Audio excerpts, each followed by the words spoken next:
Good afternoon and happy Father's Day. And what a better way to spend it than here at Children's Mercy Park in Kansas City, Kansas, the site for today's Central Division clash between Sporting KC II and Indy 11. Alongside Kansas City soccer legend Doug McClagan, I'm Carter Augustine. Happy Father's Day, Doug. Well, thank you. Thank you very much. And we have a treat in store for us on this Father's Day this afternoon in this matchup in the USL Championship. And the biggest headline, Doug, a managerial change for Indy 11 this week. Yeah, look, let's be honest. Martin Rennie has been brilliant with them for 3.5 years, 42, 31, 19. But the stat that really matters is they've won 1 in the last 5 games. That's not good enough for the Indy 11. So Max Rogers, who's the interim coach, is going to take over today and get them back on track, hopefully for him. Very intriguing to see how they line up under interim manager Max Rogers. And he may be leaning on a nice midfielder, Jared Trimmer. Yeah, you say midfield. He's been playing defense all year, but they're now going to move him into that defensive midfield role. Look, he's a good ball winner. He keeps possession real well, and he's going to give them that extra protection in front of the centre-backs. It's a bold change, but let's see. It may pay off. And they may need some protection against a red-hot Sporting KC II attack. 9 goals in their last 3 matches, including 2 in their last game from this young man, Tyler Freeman. Oh my gosh, 2 fantastic goals. But look, let's be honest, we've seen this from him. He's an incredible talent, there's no question. The word is consistency. Can he go from week to week, game to game, be consistent and be the man that can change a game? That's the question, and hopefully that will be answered today. A Sunday firecracker on Father's Day in store for us this afternoon. The starting 11s and kickoff between Sporting KC II and Indy 11 coming up next.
Welcome back to Children's Mercy Park in Kansas City, Kansas. Just about ready for kickoff between Sporting KC II and Indy 11. And let's take a look at the starting lineups, starting with the away side. And it's an interim manager, Martin Rennie, dismissed in midweek by Indy 11. Max Rogers in his stead here today, and it's 2 changes to the lineup from their last time out. A 1-0 loss at home against Pittsburgh Riverhounds on Tuesday. Bobby Edwards into the starting lineup, his first appearance for Indy 11. In goal, he replaces Jordan Farr. And The other change, Nick Moon coming into the game for Reese Buckmaster. For the home side, Sporting Kansas City II. 4 changes from a wild 4-3 loss at FC Tulsa on Wednesday. In come Pulskamp, Constant, Rod, and Freeman. Out go Brooks Thompson, Lennis, Kuich, and Mensah.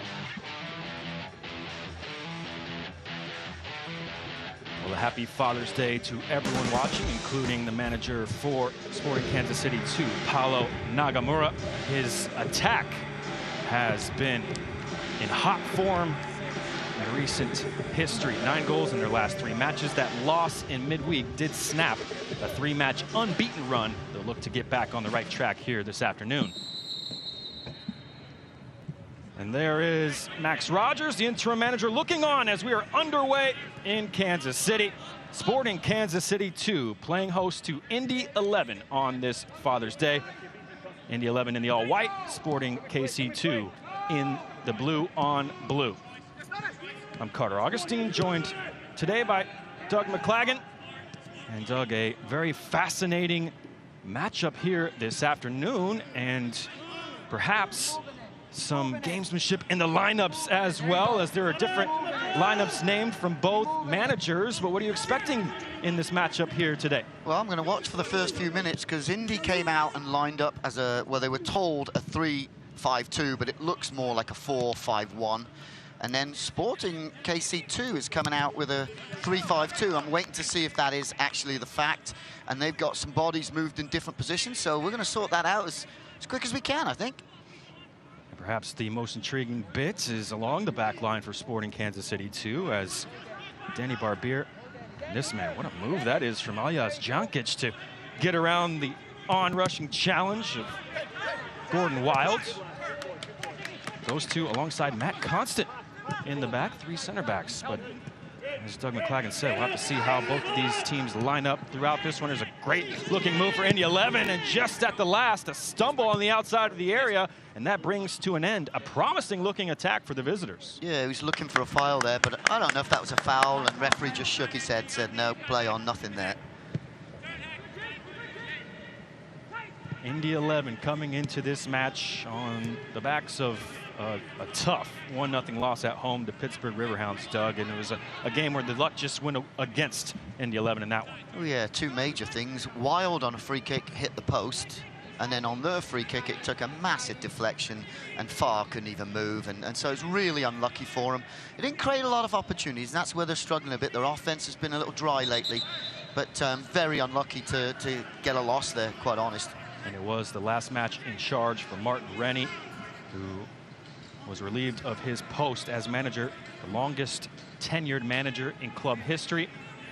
And as they look for a new person on the sidelines, Max Rogers taking control this afternoon on an interim basis. And, well, Doug, that's perhaps what he'll be looking to change, that difficulty to score for Indy 11. 1 goal in their last 7 halves. They've been shut out in back-to-back matches, and then they're in the midst of a 4-game winless streak as well.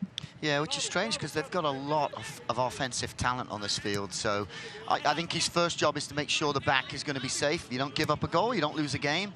But yeah, he'll be looking for this massive talent that they have offensively to get going, because it's come off to a slow start in the last few games they've had. There's some decent sustained possession for the visitors, including a nice touch there in midfield from Cammy Smith to keep it alive under pressure. And now they come down the left with Neviel Hackshaw. It's defended out of play. It'll be a throw-in for Indy 11.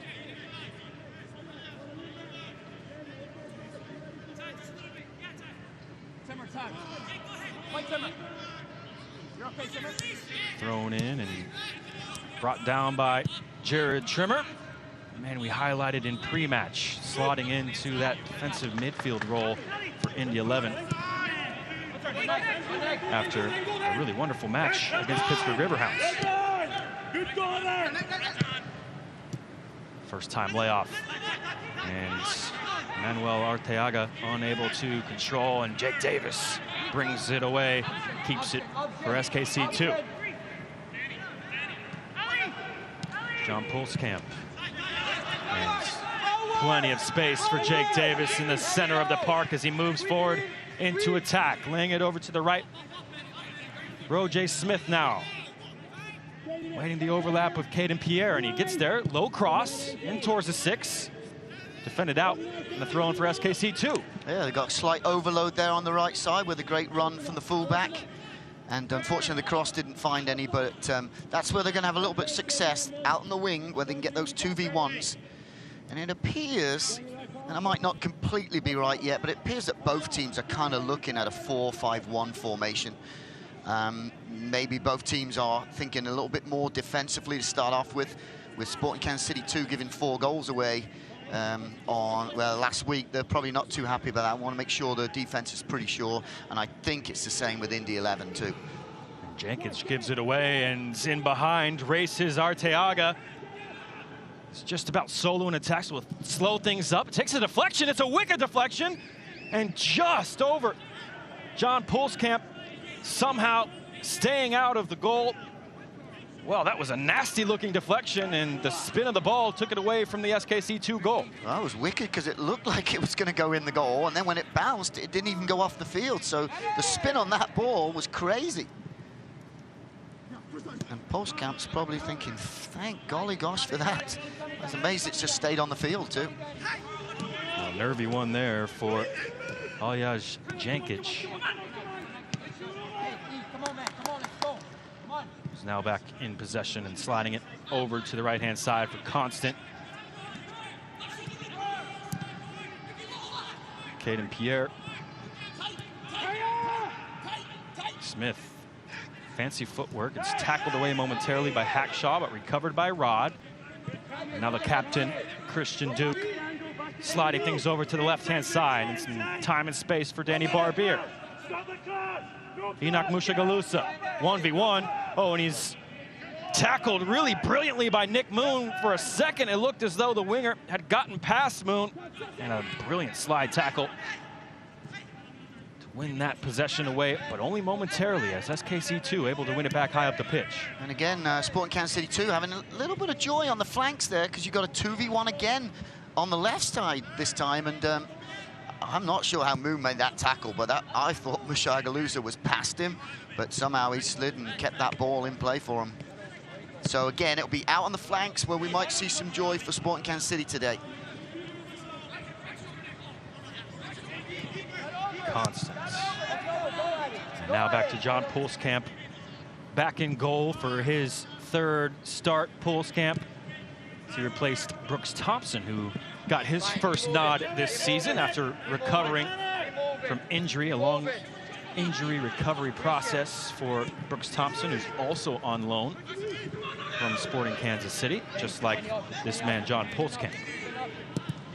But a calming presence in the back, Pulskamp. And Doug, they'll like to have him back in between the sticks here, although it's off the head of Barbier and out of play. Yeah, absolutely, but he'll also want a little bit more help than Thompson got this week. When you give up 4 goals, they can't all be the goalkeeper's fault. So he wasn't protected very well against Tulsa this week, and Pulskamp will hope that this game today he'll have a little bit more protection than, like I said, Thompson did against Tulsa. Well, in fact, Pulskamp's last match was here against FC Tulsa back on June 2nd, and that did go in a much different direction. The last home match for Sporting Kansas City II, a 4-1 win against FC Tulsa. And on the other side of the pitch, Bobby Edwards making his Indy 11 debut. Here comes Indy 11, and did that take a deflection? No, says the referee, out of play, but a decent looking attack and move there, and Manuel Arteaga still arguing for a corner kick. Yeah, they're going to have to watch this boy. In the last game that they played, Indy 11 beat them 2-0, and he scored.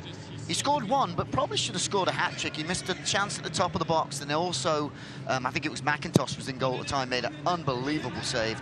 So this is a guy that creates opportunities, and they're going to have to keep an eye on him at the back there, Sporting Kansas City II. Well, there Jake Davis had an eye on the passing lanes, and he slid in, intercept, win it back for the hosts. Pulskamp slides it over to his fellow SKC Academy product, Caden Pierre, over the top, looking for Tyler Freeman, who's offside. Yeah, just mistimed run and mistimed pass. Just not far off. Tyler Freeman's got to be careful there. Knocking the ball past the keeper and putting the goal. That could be an easy yellow card, which you don't want to get this early in the game. Instead, it's a talking to from the referee, Adam Kilpatrick, for Tyler Freeman, the 18-year-olds. We took a look at him in pre-game as he came off the bench in the 76th minute at FC Tulsa on Wednesday and bagged 2 late goals and 2 beauties. Oh, fantastic goals. Obviously, the free kick was unbelievable, but for me, the first one was my favorite. He just made a darting run to that front post and pretty much volleyed it into the back of net. It was a beauty. His 3 goals this season leads the team. And he's back in the starting 11 here this afternoon. Tyler Freeman making his 4th start of the season. Indy 11 in possession, into the feet of Gordon Wilds. Their main playmaker, Wilds, and he pops it into Arteaga. There's space on the right now. Here comes Cammy Smith. First time cross from Moon is low, and it's deflected by Jankic and cleared away. Barbier couldn't quite prod it up the pitch, so it's a throw-in deep in the attacking third for Indy 11. And like I said, they've got a lot of an offensive talent here. And when you're looking at Wild, Iose, and Arteaga, those 3 are very creative, very potent offensive forces. And they'll be looking to get back on track with those 3 extremely important players helping them out today, I think.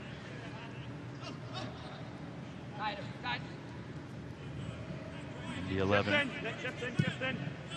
back in possession here. They're looking over to the left-hand side.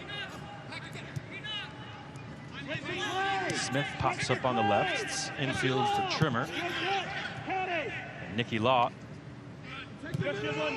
well, rather telegraphed that pass. Is picked off by Mushagalusa, and, well, Paulo Nagamura up off his bench because SKC II wanted an advantage played there. I mean, I get that. That's a yellow card, but you've got Christian Duke on the way going forward with loads of space in front of him. And I do not blame Paulo Nagamura for being upset there. You could have let him play and then come back in a minute's time and then give the card to him. And Christian Duke is having a little word with the ref. I mean, it's a definite yellow, there's no question about it, but he has got some space in front of him to take off there. And the definite yellow is confirmed. Nicky Law, the first person into the books. Looks like he ran afoul of the law on the pitch here this afternoon. The thing is, I mean, I saw that foul coming for about 10 seconds. You knew, Law knew there was space behind him, and it was like, if he's not getting this ball, he's definitely going to get the foul to stop the breakaway. And I guess he got the foul, got the yellow, and did stop the breakaway. So maybe he won, I don't know. But as we move here into the 13th minute, long ways to go for Nicky Law. Now on a yellow card. Mushagalusa, another quick move, but this time Law stealing in to steal away the ball for Indy 11. Strength there from Moon. Takes a deflection and still here with the visitors. Shouts for turn for Cammy Smith under the pressure of Jake Davis. He does get it over to the left-hand side with Nabil Hackshaw.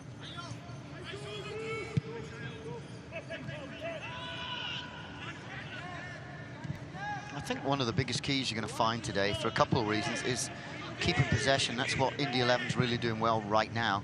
One, because it's very, very hard out there, and you would rather have the ball at your feet than be chasing like Sporting Kansas City II is right now, because they've played about 15 to 20 passes. So keeping possession is going to be important that way. And then the other way is, they're both kind of set up in a 4-5-1.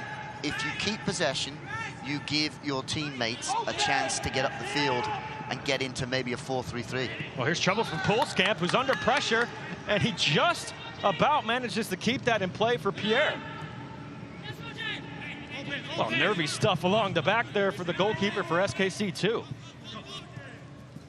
There's a poor header in the back by A.J. Cochran, and now a chance to move forward, and oh, it's a lovely move from Smith, and it just there, right at the last second, tackled back and Indy 11 avoid a calamity in the back. Yeah, nice attempt by Smith there. He made the right decision to come inside, and then I think his touch just went a little bit too far ahead and he got stopped.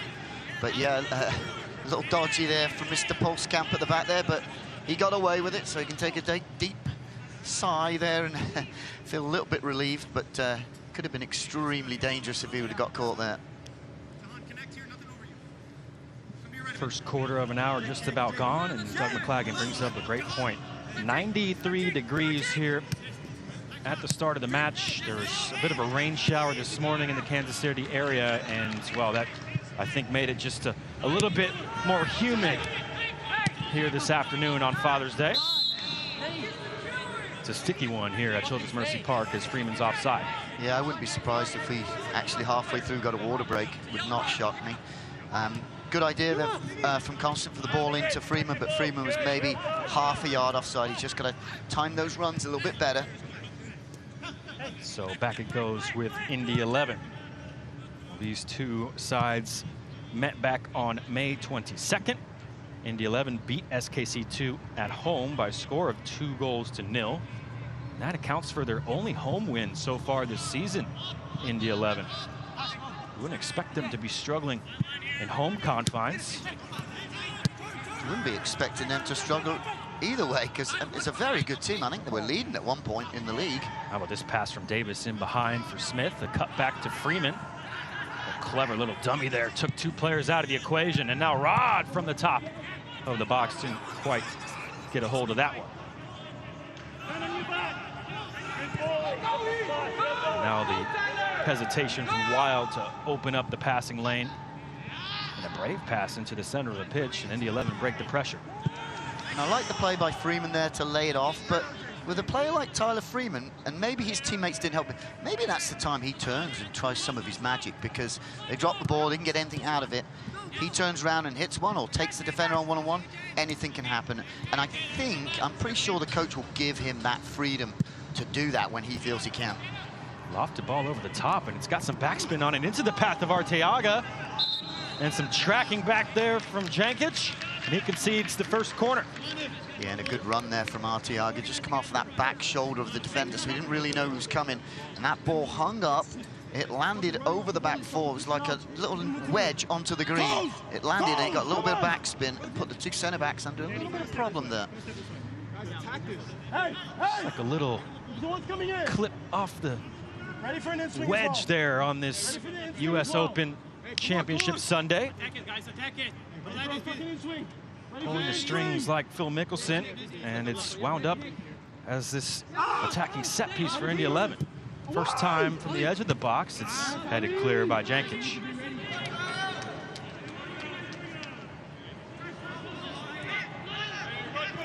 But I've got some big boys along the back. SKC II here this afternoon. Jankic at 6'2", joined by Constant 6'6", and Danny Barbier 6'4". And on full display on that particular corner. Sorry there, Card. I'm interested to see how he does at that left back position, because he's a centre back, but he's done really well in that left back position. And like you say, on set pieces, now you've got three giants in there. Well, you have Matt Constant on the pitch, but Danny Barbier has been the constant ever since coming in as a sub when Constant was sent off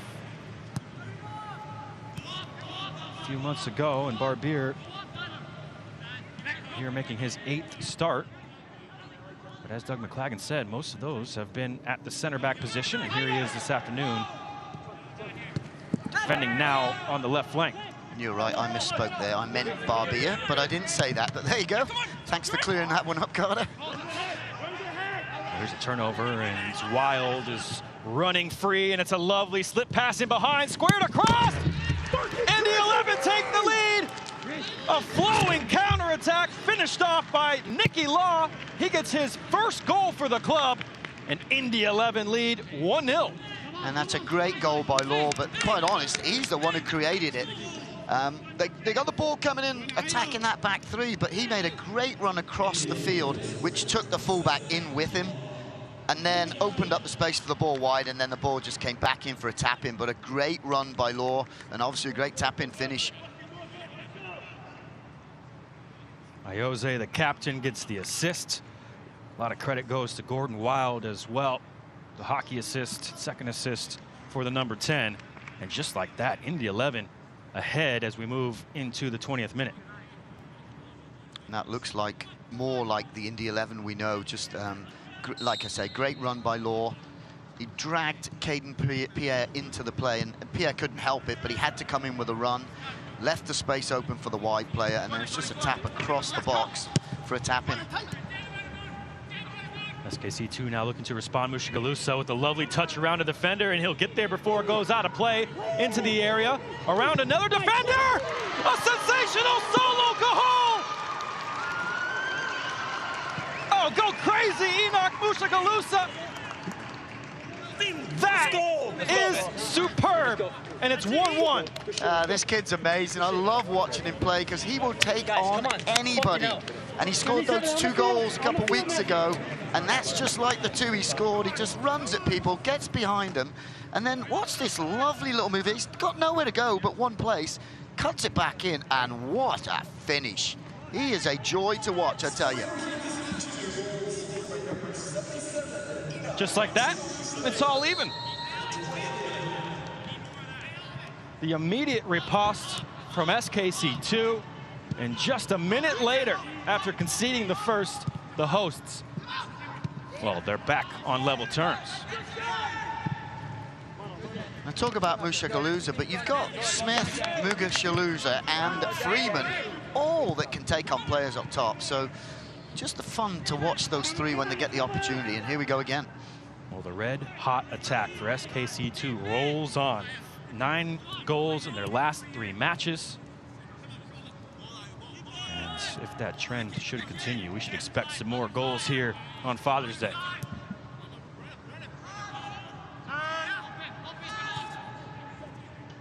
In behind from Davis, Freeman looking at a 1v1 with Cochran, and instead goes back to Jake Davis. His eyes are up, looking into the area, whipping in the cross, and it's into the hands of Edwards.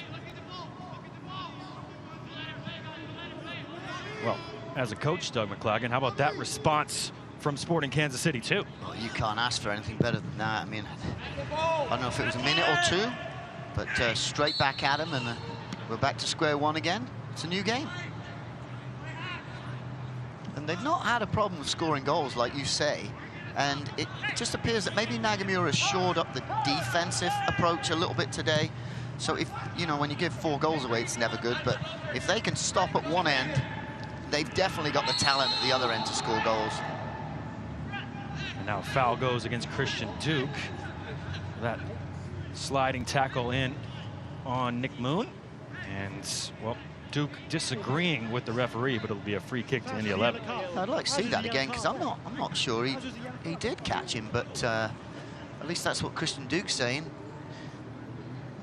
So it looked like a fair challenge to me, but then again, I'm not 5 yards away from the play like the referee was, which you got to give him credit. He was right there. Yeah, so he got the ball first and followed through, and really, he didn't have his cleats up or anything, so that's kind of a strange one for me. I'll leave it at that. Both players sliding in there, neither with their cleats exposed. But there was no card given, was it? No, so. Just a foul in the end, but it was a promising looking move as well for SKC II.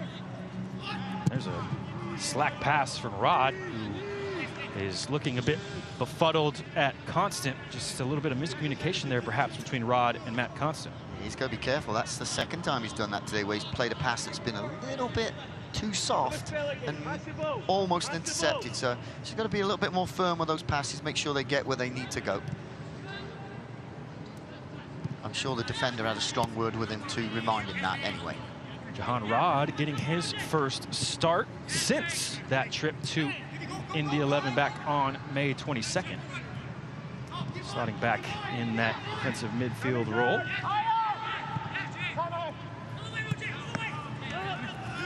This game's looking stretched here so far in the first half, as again come Indy 11. It's a clever ball inside, and how about that first touch from Wild, and again he's coming free, looking for the cross into the area. Blocked away. It'll be another corner kick for Indy 11. Come on! Come on! Don't always forward. Gordon Wild at the heart of things again for the visitors. It's just nice to see so much offensive talent on the field today, both ends of the field. I expect a lot of goals today. We may see quite a few. We've got 2 so far. There may be more to come. Hey, we deal with this now, though, huh? We deal with this. Hey, hey. As you hear from John Polskamp, SKC II have a corner to deal with now. Hey, we deal with this here. We deal with this here.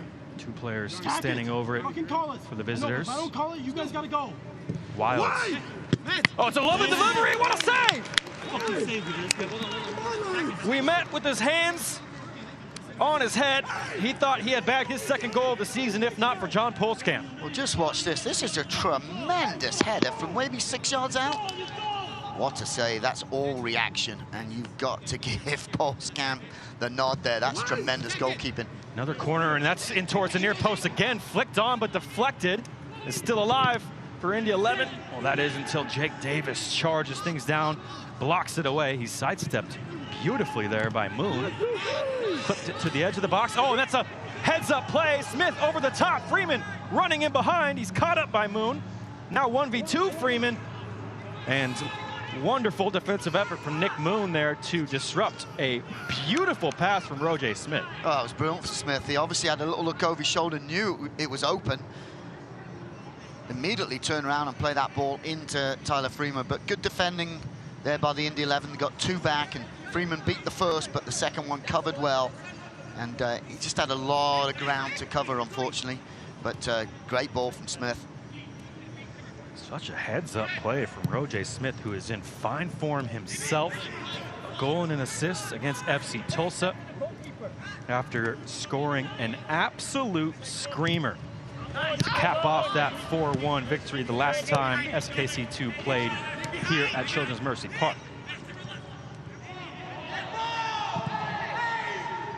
Shouts for handball from the SKC II bench there.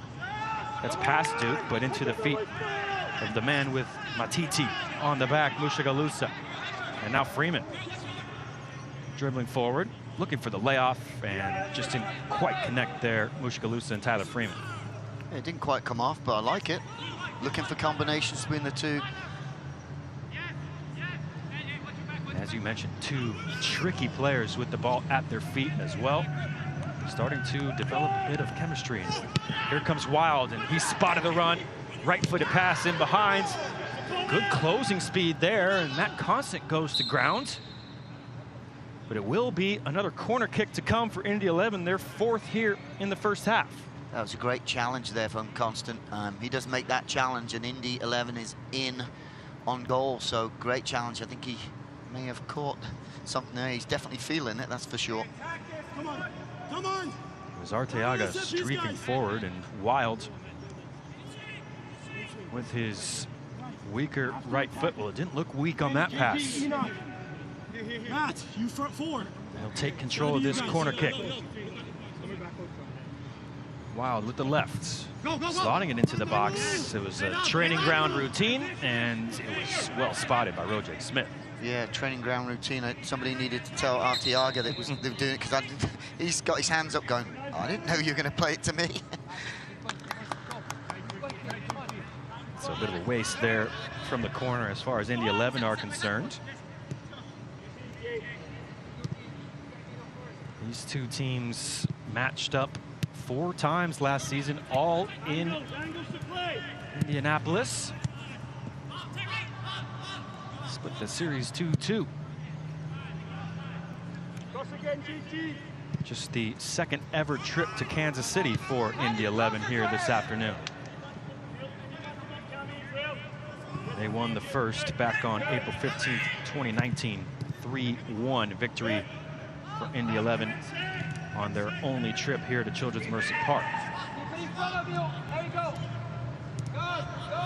They're back in possession, and Carl Ouimet, who's still maybe having nightmares about that saved header off the corner kick.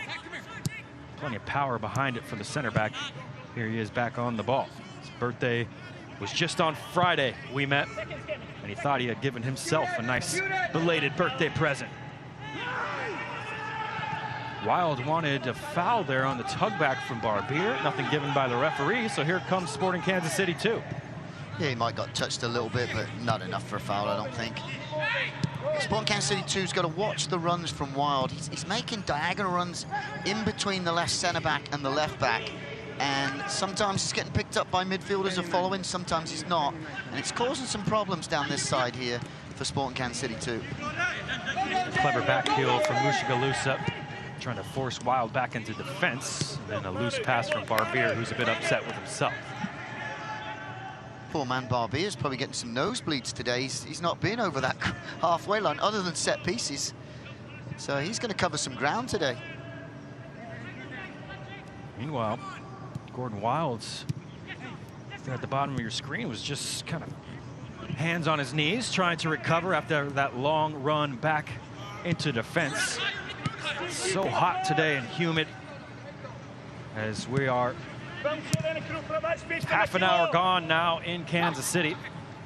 Something to keep an eye on. Lovely build-up and the slotted pass through the heart of the SKC II defense. Here comes Arteaga.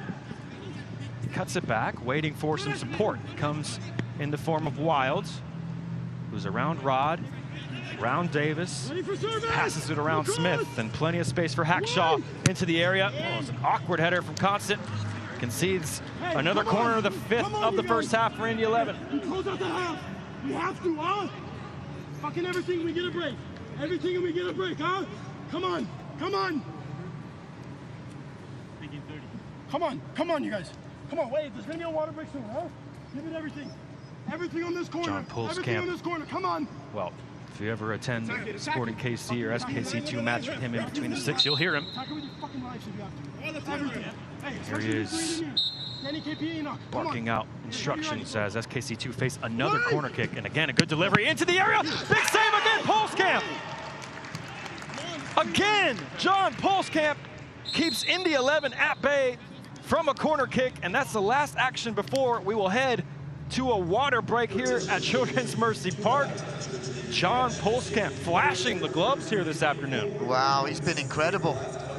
That's two saves, and that was about the same range, maybe 6 yards out. Again, a reaction save, and then they could be up 3-1 if it wasn't for Pulskamp. He's been fantastic.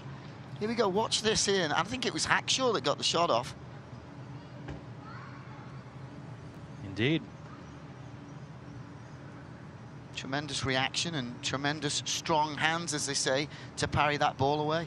You have to give some credit to Hackshaw as well. They're not the easiest of takes off the deflection here. Yeah, it's a left centre back too. I mean, that's a heck of a skill to perform. You normally see high technical players doing that, so give him credit there. It's a great strike. He's probably thinking, how the heck did that not go in? Ball was well behind Neviel Hackshaw. Managed to smash it first time right at Pulskamp. And 20-year-olds keeping this match level at 1 goal apiece. It's a hot one here today. They're in the hydration break. And Doug McClagan, it's been pretty wide open as well here so far. It has been very entertaining game. It's funny though, you know, you've got 3 big backs playing for Sporting Kansas City II, and their best 2 chances for Indy 11 have been in the 6-yard box, which is kind of shocking because with those 3 playing, it just adds the height to the team, and you'd think that Indy 11 would get nothing in there. So it's either really, really good runs from Indy 11, and they're just getting in between the cracks, in between the gaps of the defenders, because they do sit in that 7 or 8 zone defense area. Maybe the balls are just landing in the right areas for Indy 11, but if it wasn't for Pulskamp, this could be an ugly game for Sporting Kansas City right now. It's been wonderful deliveries on those set pieces for the visitors. And as Doug mentioned, the 3 big normal center backs, although Barbier's out at left back here this afternoon, joined by Jahan Rod, who's no small man himself. Plenty of height for SKC II, but Indy 11 still causing all types of problems, and they have had 5 corners already as well.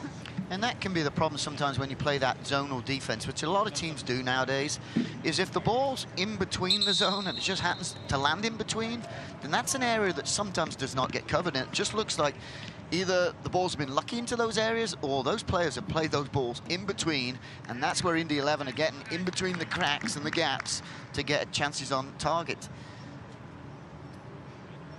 Nabil Hackshot there, perhaps commiserating with Carl Ouimet. The two denied on separate corner kick occasions for Indy 11. Two fantastic saves from John Pulskamp. And we had 2 goals in this match, separated by just a minute. Nicky Law with his first goal for the club. In fact, his first goal here in the United States, as he's playing his first year in America. Was canceled out just a minute later by, well, a superb solo run from Enoch Mushagalusa, pretty much straight from the kickoff. And that's where we stand after the hydration break. So Max Rogers got to be fairly happy here, because in last week's game they did not create a lot of chances, and today, you know, 4, 5, 6, 7 chances have been created. So he's got to be happy with his offense, that's for sure. We got a silly little foul here, I think. I think that's a good description, Doug. A silly little foul. And as a result, it's another set piece for Indy 11. And we've seen some fantastic deliveries from Gordon Wild. Will he take this, or perhaps the goal scorer Nicky Law? It's a tough one. You've got the ball that's going to curve in towards the keeper coming from Law. And then from Wild, you've got the ball that will come away from the keeper, so it's going to be Wild. Wild whips it in. Great delivery. Just wide. Another fantastic chance for Indy 11 on a set piece. Somehow this game still 1-1. And that's Arteaga, I think. Like I said, that boy creates opportunities. He just wishes a few more of those would go in, and it looked very, very close. It was a good 3-4 yards wide, but a great attempt. And again, beautiful ball in, because that ball is coming away from Pulskamp. So he's got to make a decision. Do I go or do I stay? And he's stuck there on his line. And that probably should have been at least on target, if not in the back of the net. Now Roger Smith having a run at the back line. A bit too much of a run, as just ran out of room there, Roger Smith. It's out of play. It'll be a goal kick for Indy 11.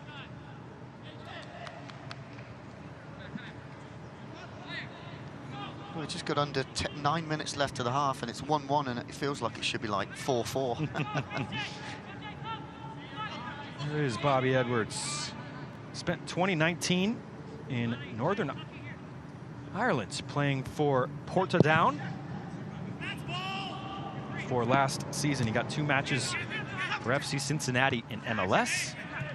Here he is replacing the ever-present Jordan Farr in between the sticks for Indy 11 this afternoon.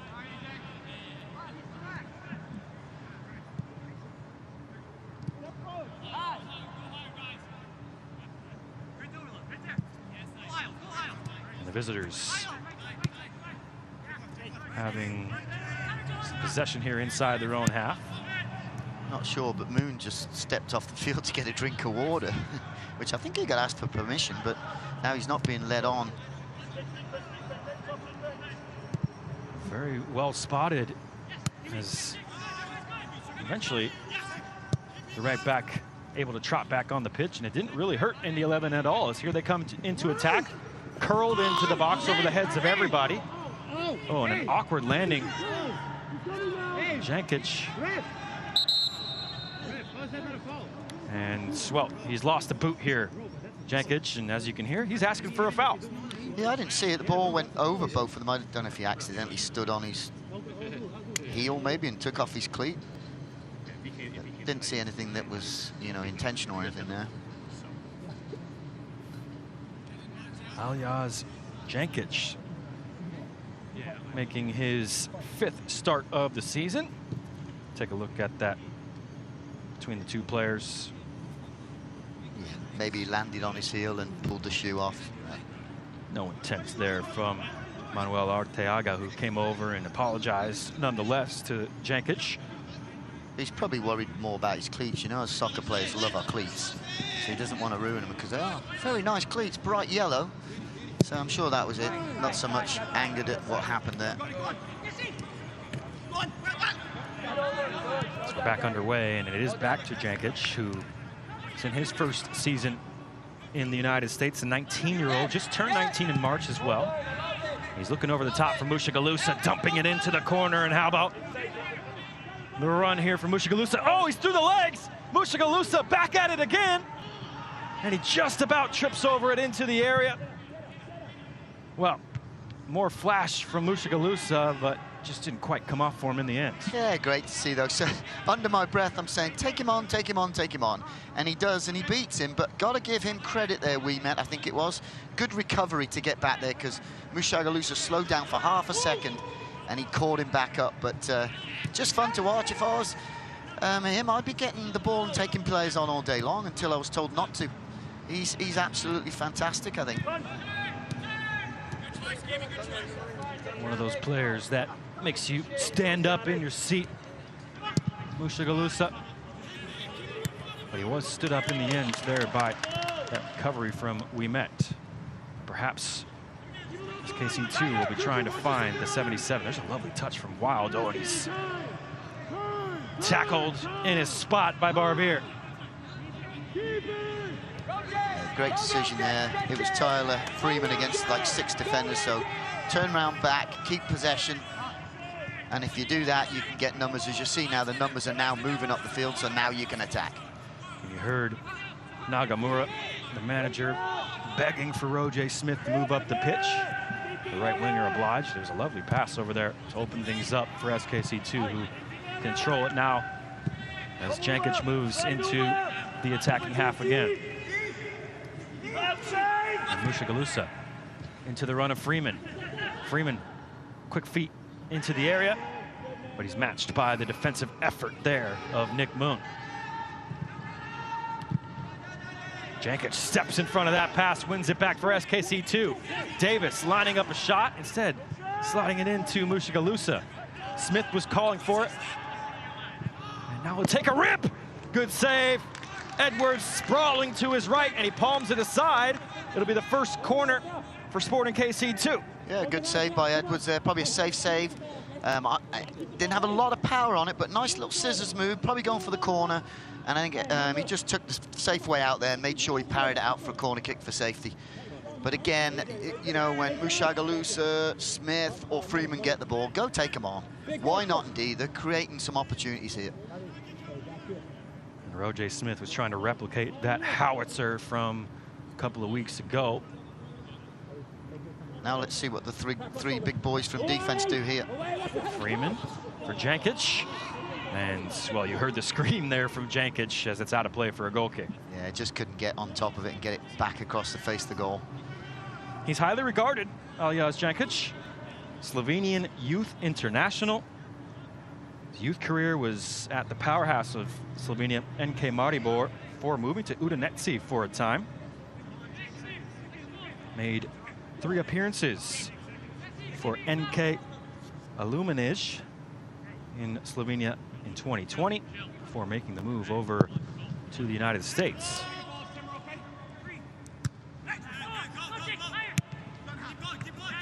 Two and a half minutes of normal time to go here in the first half. We will have some stoppage time to see a hydration break on this hot, humid Sunday afternoon.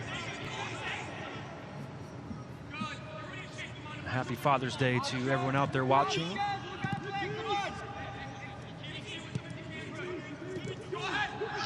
Jankic under pressure from Law. It's a lovely pass, and Pierre, well, that's through the legs, and a chance now to move forward, up, back, and through. Pierre trying to catch up to this one. That's asking a lot of the young man. Well, he's 18, he's got plenty of legs to spare, but that was just asking too much of Caden Pierre. Yeah, like you said, nice up, back, and through, though. It just had a little bit too much on, and like you say, he's pretty quick, but he's not going to catch that one. But the right idea there, like you say, up, lay it off back, and then that third runner makes the run into space.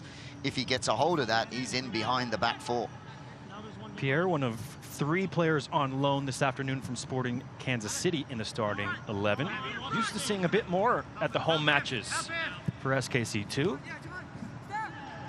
Just the 3, Freeman, Pierre, and the goalkeeper Pulskamp this afternoon. 5 academy products on display for SKC II. Mushkalusa over to Roger Smith, curling it into the box. Well, it was a tasty looking delivery, and in the end, Nick Moon was the one to gobble it up. He's had to do a lot of defending so far this half, Nick Moon, and he stood up to that challenge and wins it back for Indy 11.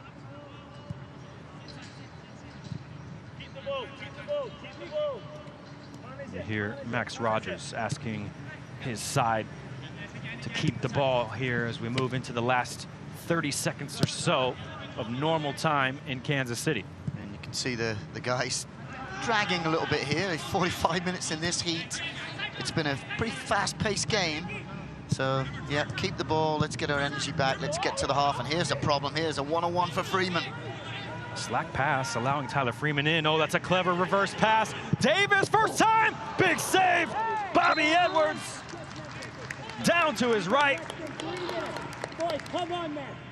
It's a corner for SKC II. What I love about Freeman there is he carried the ball 3 or 4 touches, but I tell you what, he knew exactly what he was doing. He knew the runner was on the outside of him. Probably didn't know it was Davis, but he carried the ball in. Everybody thinks he's going to dribble, then all of a sudden lays the ball off where he knew he was going to put it. And a good strike for Davis. Got a tough angle there to score, but another good save by the keeper. Into 4 minutes of stoppage time at the end of the first half. And the second corner to come for SKC II. Thrown in towards the back post, Edwards. Well, that is really strong goalkeeping, and he took actually a rather vicious knock there as well. No intent in it, but that is a painful one for Bobby Edwards. Yeah, that's a head-to-head. I'm not sure who, Jankic maybe, but a good punch by the goalkeeper and then smacked heads there. That looked really dangerous. Brave goalkeeping from Bobby Edwards here on his debut for Indy 11. And it's Matt Constant, the man that was challenging for the ball there, and well, nothing's gonna feel better on a 95-degree day with humidity than taking a knock to the head like that. And a worrying sight for Indy 11, and you just hope Bobby Edwards is okay. 25-year-old from Parsippany Troy Hills, New Jersey. I'm sure I butchered the pronunciation there, so apologies to the hometown of Bobby Edwards. But he's been up for it so far in his debut for the club. He's done very well. He's moving now, but that was a heck of a hit. I'm not sure if maybe he'll try and get into the half, but with a knock like that, I'm not sure he'll continue. We've got the backup goalkeeper warming up just in case, but that was one heck of a hit. And the backup is Alex Svetanov, an 18-year-old who is yet to play as a professional, as there was a bit of surprise to see goalkeeping change. Edwards in for Jordan Farr, who has started all 8 matches before this one, and well, he made 25 saves as well with a 1.13 goals against average. Farr, I wonder if there's more to that, because in the last game he had a good performance, and like I said, the goal was a complete fluke deflection. So maybe there's something that we don't know, or maybe the coaches decided just to rotate a little bit here.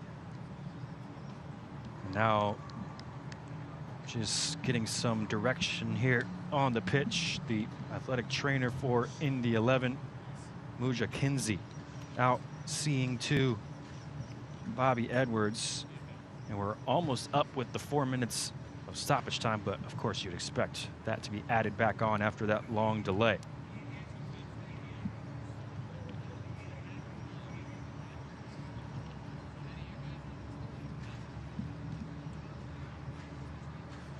He's going through the protocols here, Edwards.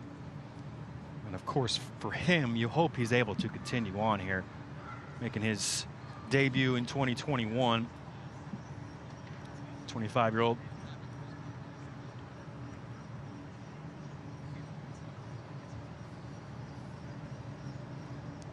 As he's going through a long examination, and well, yeah, take as long as you need here. You want to make sure the player's health and safety is the first priority. Yeah, goalkeepers are a different breed. They're hard, tough as nails, and there's no way he's saying, I'm not leaving the field, I'm staying on. But that's where, you know, you've got to make the smart decision, because that was one heck of a hit. But he's trying to convince the trainer, nah, I'm fine, don't worry about me, I'm okay.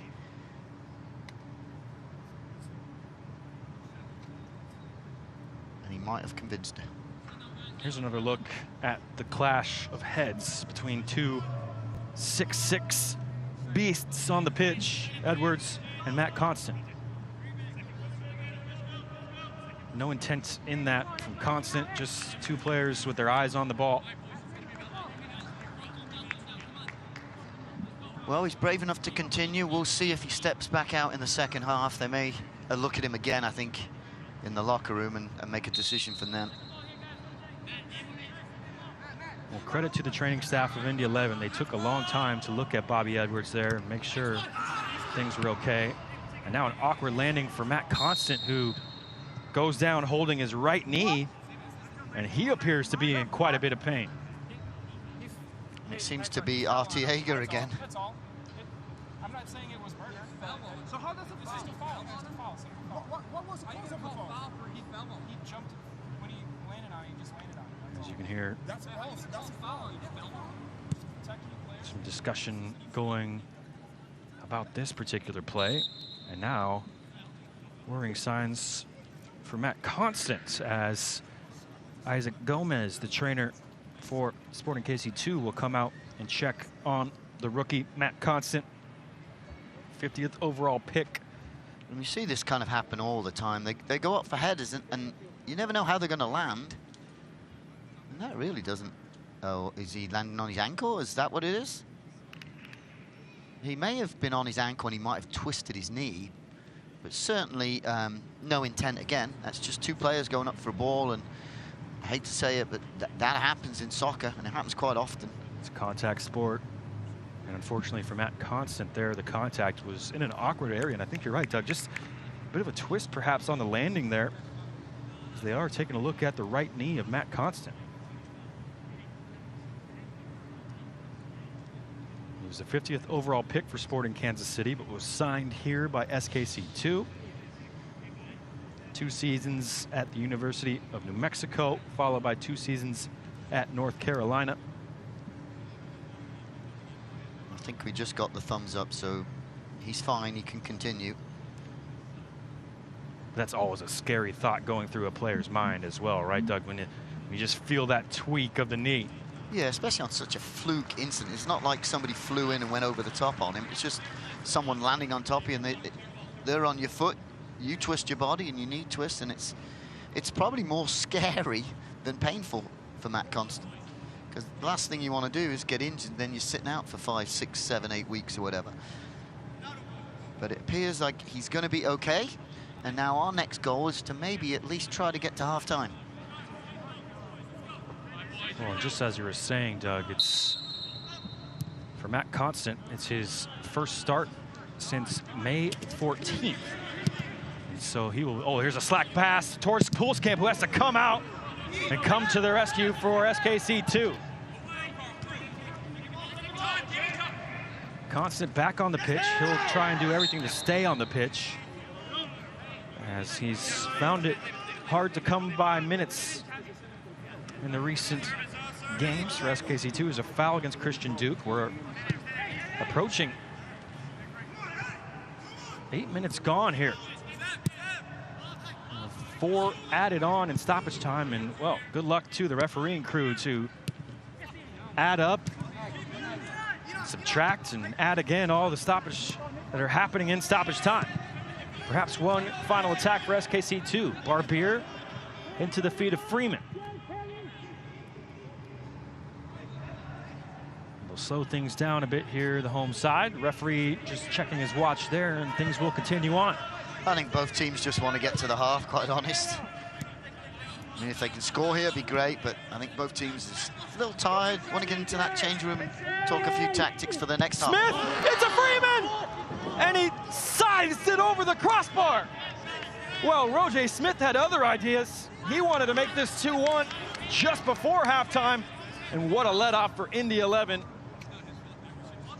as Tyler Freeman can't connect and put this on frame. Well, we're just talking about, we're going to kill off to the half, and then what a ball in there, and he's not happy with himself there, you can see, because he caught it almost on the outside of his foot, and the volley was maybe an inside the foot, or Lacey's would have done it, but maybe he was shocked that the ball came in, like we all were.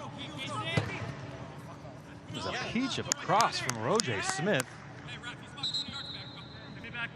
And Tyler Freeman, well, he had 2 golazos in midweek. He won't be wanting to watch the replay of that one just before halftime as well. It's always a hard one too, because it's just coming over the head of the defender. So he's probably thinking it's not even going to come to me. Here we go, run him again. Mushagalusa going 1v1 with Weemed inside. Mushagalusa off the bar! Smashing the crossbar. It's still alive. SKC II with Smith into the near post, and a save from Edwards. A corner kick. Well, Mushagalusa is a man on fire. So why do I feel like we've seen that play before? I swear he's done that. I can't remember what game it was, but he just cuts inside and he places it. He didn't hit that. He just places it for the upper 90. Crossbar. Wow. And it looks like the Indy players are saying, hey, come on, it should be half time by now. Blow that whistle, will you, quickly? We have a corner to defend. It's in towards the area, off the line. A goal line save from Indy 11. It was the captain, Ioze, who is now injured. And that will be the last act of, well, a wild first half here at Children's Mercy Park. Doug McClagan, how is this match 1-1 as we head into the halftime break? I don't know.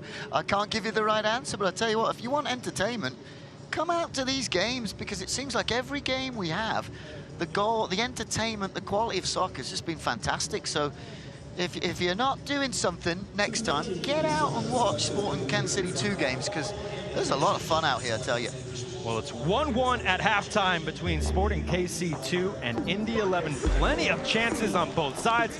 Law opened the scoring. Mushagalusa leveled things a minute later. Halftime level at 1 goal apiece.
I'm Gianluca Buzio, and welcome everyone to Academy's first ever supermarket sweep.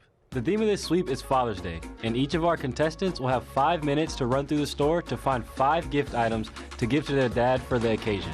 Let's meet our contestants.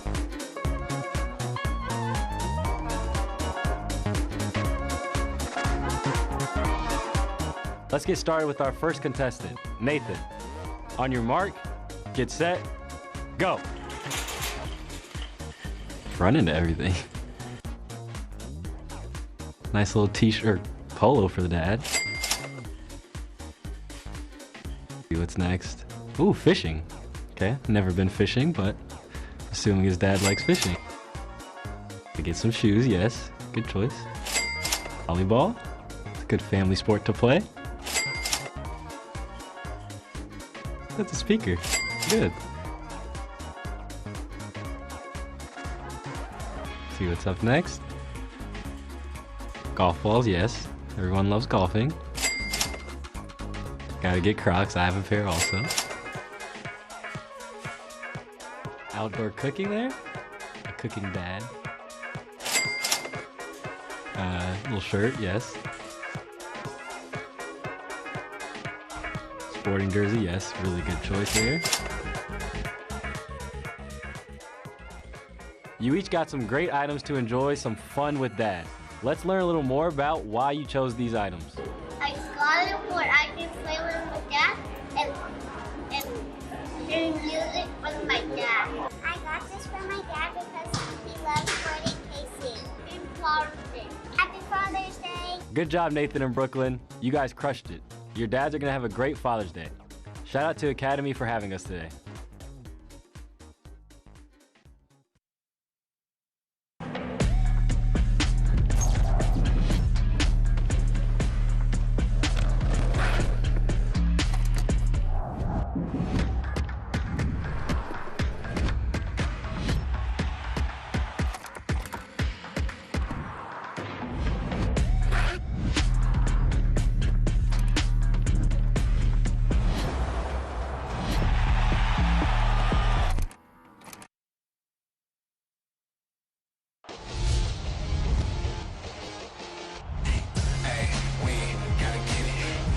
In the box, chance for Williams, off the crossbar and in.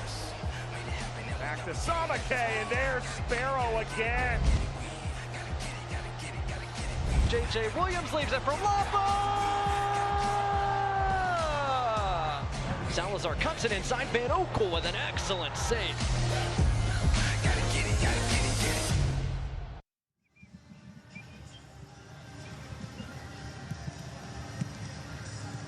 Halftime at Children's Mercy Park, one of the grandest soccer stadiums in the United States of America, and we've seen a grand first half between Sporting KC II and Indy 11, tied at 1 goal apiece, but there's been plenty of chances. How is this match only 1-1? Let's take a look at the highlights from an entertaining first half, starting with the opener, the first goal for Nicky Law for his club, Indy 11. Yeah, you see the run, he just pulled across and then ball in for tapping at far post. Great run by Law, opens the space for the cross and then finishes with a tap in. But like a minute later, here goes Mushagalusa, and he's stuck on the byline. There's only one way he can go here, but he still gets out. He scores a fantastic goal. What a lovely move here from Mushagalusa around the challenge of Moon and then around the keeper into the far corner. Straight from the kickoff, SKC II were level. Plenty of chances on corners for Indy 11. They had 5 in the first half. And what about this save from Pulskamp? That's one of his 2 or 3 saves he makes, come straight at him. Reaction save, but he's in good position and strong hands. And look about that for strong hands too, because here's his second one. Wow. Wonderful technique from Nabil Hackshaw to get onto that. And then just before halftime, well, that crossbar is still shaking from this thunderous strike from Enoch Mushagalusa. Yeah, and we've seen him do this a few times where he cuts inside and he doesn't whack it, he places it, and he just placed it maybe half an inch higher than he meant to, but fantastic effort. But fantastic first half, 9 shots to 5, and like I said, it could be 3-3, 4-4. It's been a really good game to watch. 3 saves from John Pulskamp, 2 Wonderful saves from Bobby Edwards on his debut in 2021. It's been a pretty even battle here in this Central Division clash between SKC II and Indy 11. Yeah, we want to see if there's any changes at halftime with the heat, and because a lot of players covering a lot of ground today, and it's very hot out there, so there may be some changes at half. Yeah, we will see what happens here at halftime, and now we'll look around the league as well. Some awesome stuff happening with Birmingham Legion FC as they partnered with the Birmingham Civil Rights Institute on a Juneteenth kit. Steve Cherundolo, the legend, elected to the National Soccer Hall of Fame. I think one of the most underrated players in the history of the red, white, and blue. And they're in the middle playing for Pride. Go ahead and check that out because you can get involved as well. Players from all around the world, from all different types of leagues, contributing parts of their salary to raise money for LGBTQ+ organizations. Go online and Google Playing for Pride and see how you as well can help out. Of course, as we celebrate Pride in the month of June.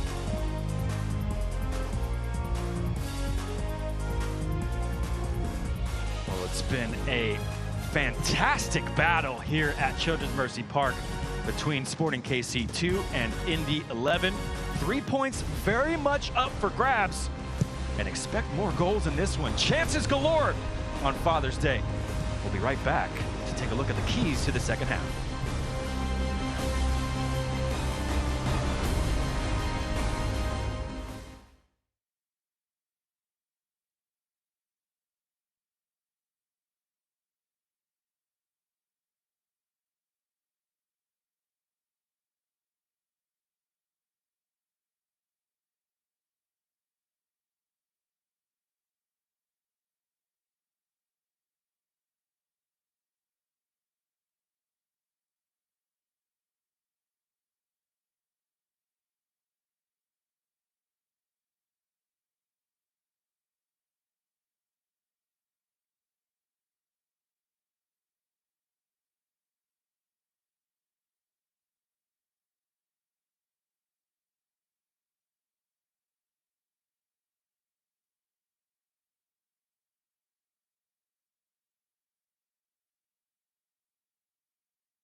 1-1 the score at Children's Mercy Park as Sporting KC II and Indy 11 are just about set to restart things here for the second half. Alongside Doug McClagan, I'm Carter Augustine. Well, Doug, what are you expecting in this second 45 minutes? I'm probably expecting more of the same. I don't think there's going to be too many, if any, tactical changes. I think probably the biggest thing that's going to happen in the second half is the coaches making sub decisions, because it's very warm out there. There's a lot of ground being covered, especially by the wide players. So the use of subs could be very, very important, especially in the final 20, 25 minutes of this game, I think. Let's go there. It's a hot one in Kansas City. And the play on the pitch has matched the temperature so far through the first 45. An entertaining first half. And we're back underway at Children's Mercy Park. Sporting KC II and Indy 11 tied at 1 goal apiece, and both sides trying to get back to winning ways here this afternoon, as now SKC II starting with the ball going from left to right in the second half. And Constant, good to see both Matt Constant and Bobby Edwards still on the pitch for SKC II and Indy 11 respectively. Two kind of nervy injury moments there right at the end of the first half, and well, it does appear as though they'll be good to continue here for the second half. Two tough boys. They're not coming off the field unless they really, really have to. And like you say, when you get a chance to play here, the last thing you want to do is get injured and come off the field, because then you may lose your chance. And Constant's in for his 4th start, but his first in quite some time. And likewise, Bobby Edwards making his debut for Indy 11. So those two fighting to stay on the pitch. Intercepted by Rod here in midfield, and Freeman trying to help things on. Shouts for a foul, ignored by the referee. Yeah, he may have caught a little bit there of Freeman, but not enough for a foul, I don't think. You can see there at the bottom of your screen, the subs heading to start warming up for SKC II. Likewise, on the other end of the pitch, for Indy 11, and this is perhaps one of those matches where the players will be overjoyed that there are 5 available substitutions for each side. They do have to come in 3 substitution windows. Keep an eye on that. Keep an eye on Jake Davis. How about that balance? He's done a lot of work today. A lot of work, and it's not, you know, you don't see all the fun, the lights and razzle dazzle that he does, but he just works his tail off constantly for 90 minutes, and that was an example of it right there. Kept possession for SKC II as they now win a throw-in on the far end of the pitch. And I'd be surprised if all 5 subs aren't used today, and that might in the end make a difference in the final result here. But the good news for the subs is you get to warm up in the shade. Move here past 5 o'clock local time, and plenty of shade here on the near side of the pitch. Players on the far side of the pitch not so lucky in the second half. There's a lovely ball in behind. Nicky Law checks things up, drops it off for Cammie Smith, and it's back with Law. He got his eyes up, no one was in the box. Yeah, great run, great ball, but give credit to Sporting Kansas City too. They've got 9 players behind the ball, well organized.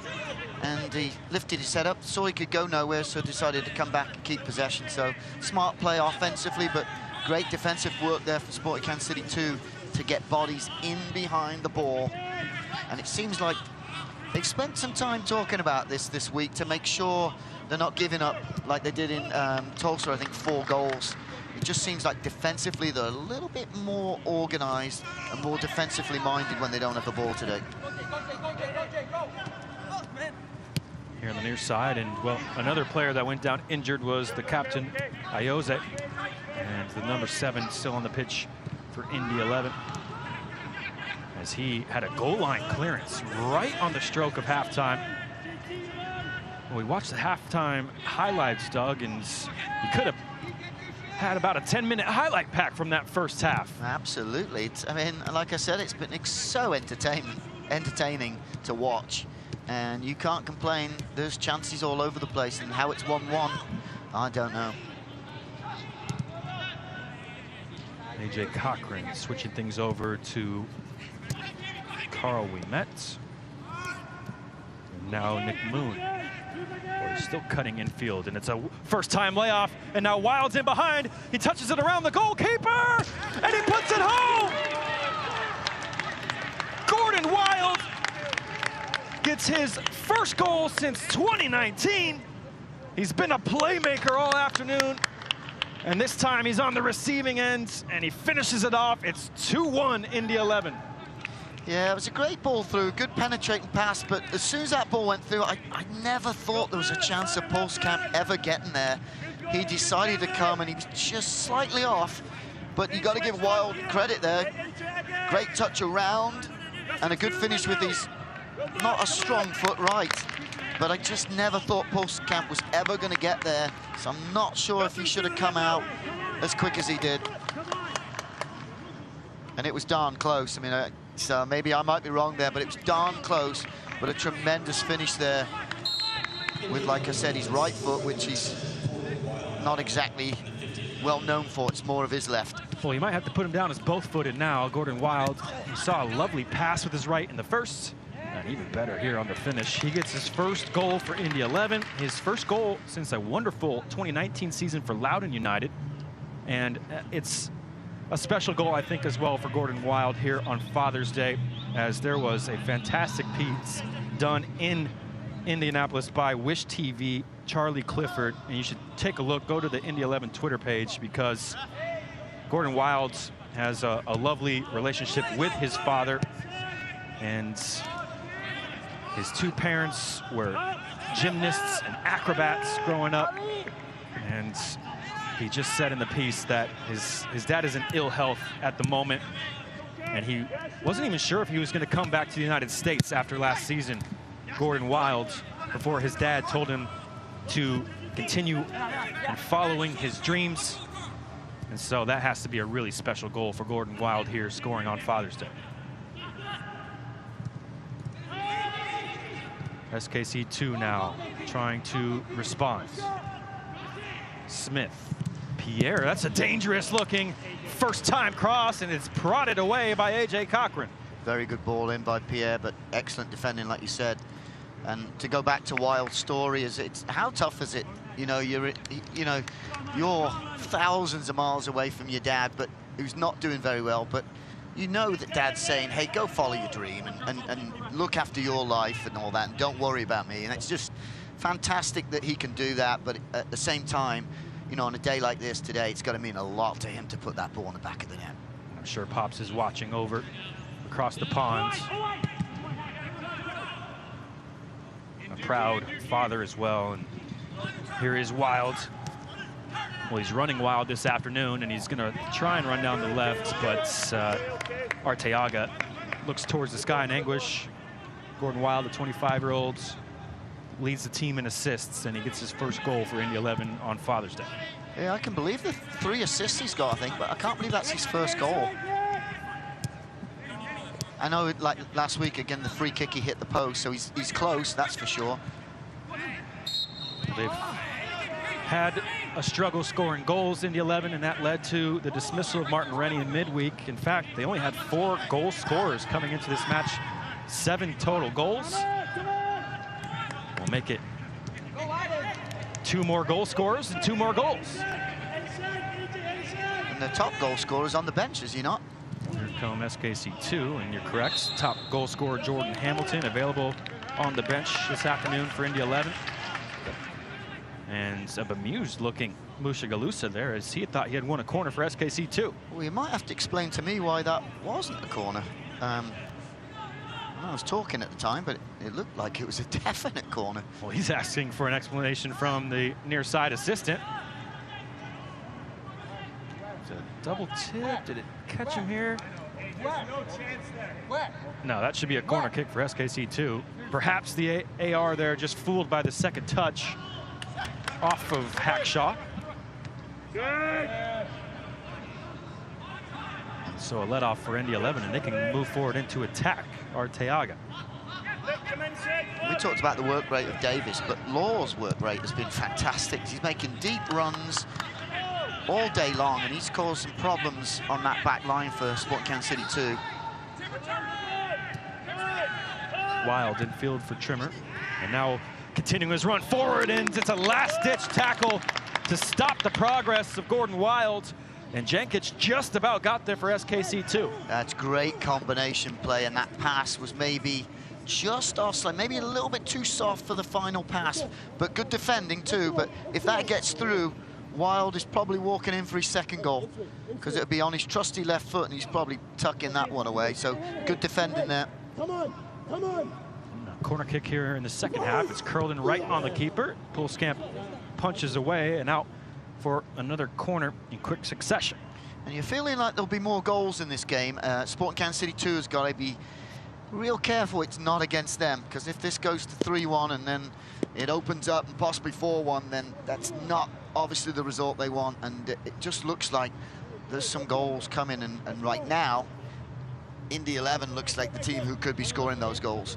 Well, the third goal seems so important now in this match, and Indy 11 looking for it from this corner. They had several opportunities from corners in the first half. It's a deep cross from Law. It's knotted back into the area. Hackshaw's there, slotted in. Pulskamp, how did he keep that out? Well, Arteaga can't believe it. And Pulskamp, for the third time on a corner kick situation, comes up with a huge save. I don't care what happens, he's got to be man of the match today. That's a great attempt.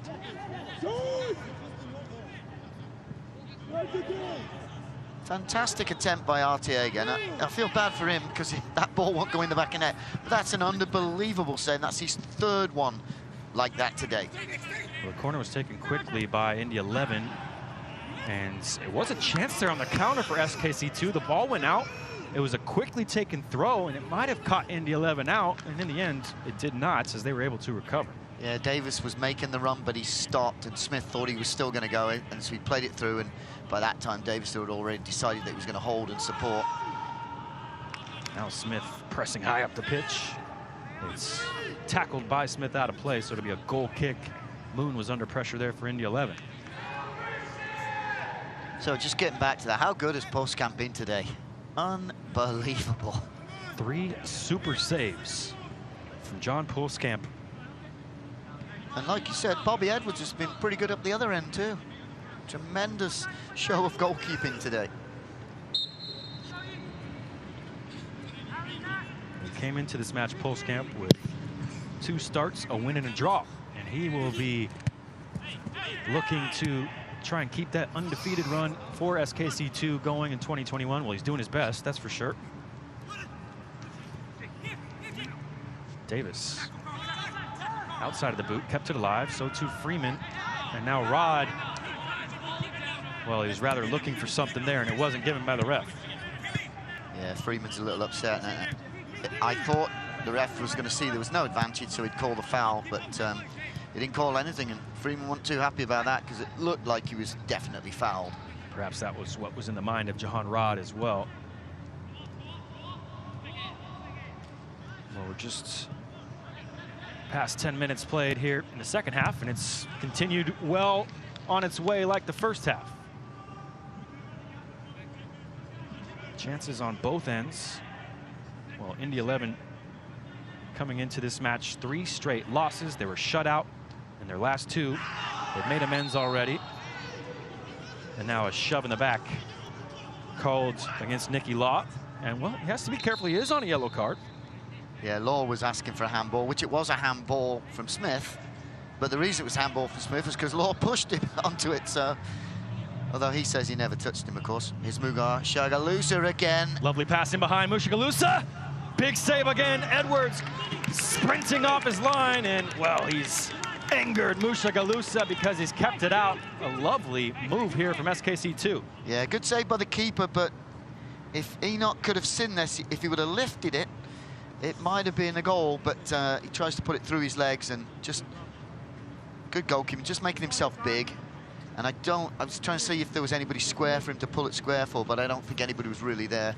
So he had to go for goal.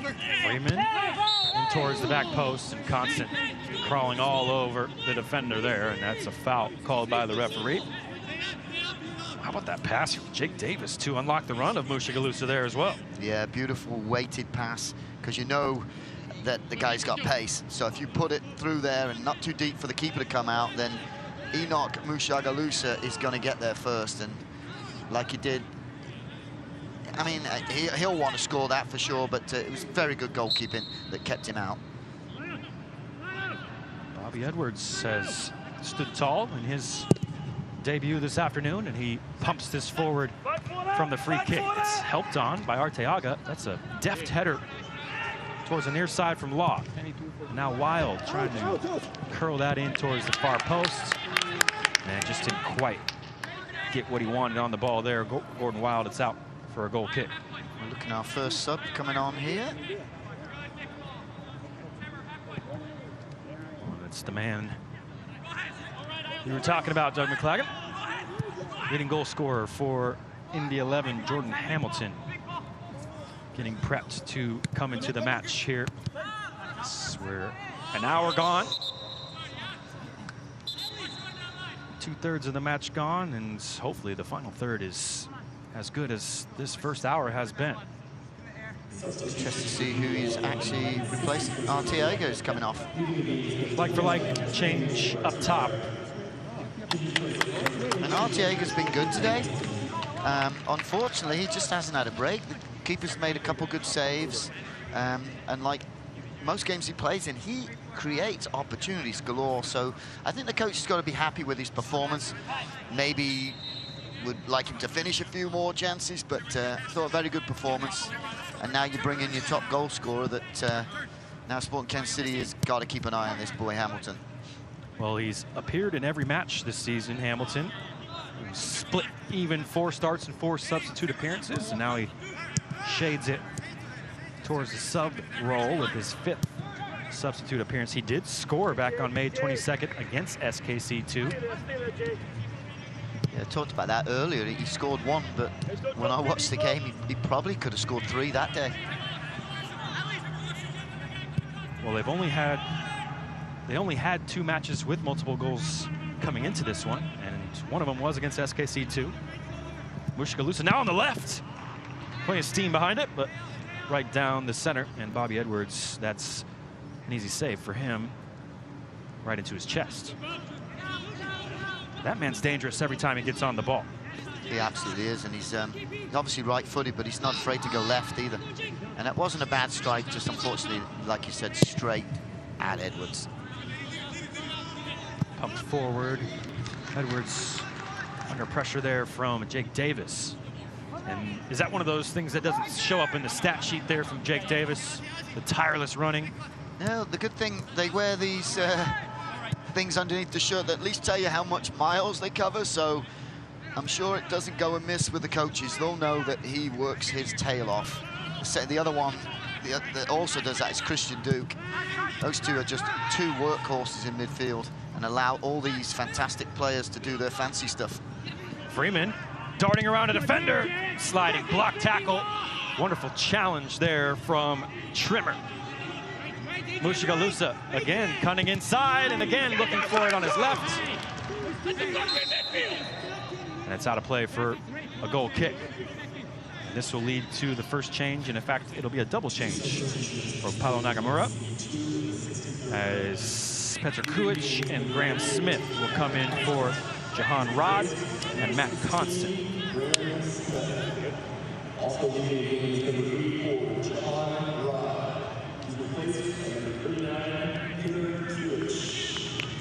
Those are 2 pretty like-for-like changes there. Smith, the center back, coming on for Constant. And Kuic, holding midfielder who's, well, he's been starting most of the matches this season. Comes on for his 2nd sub appearance of 2021.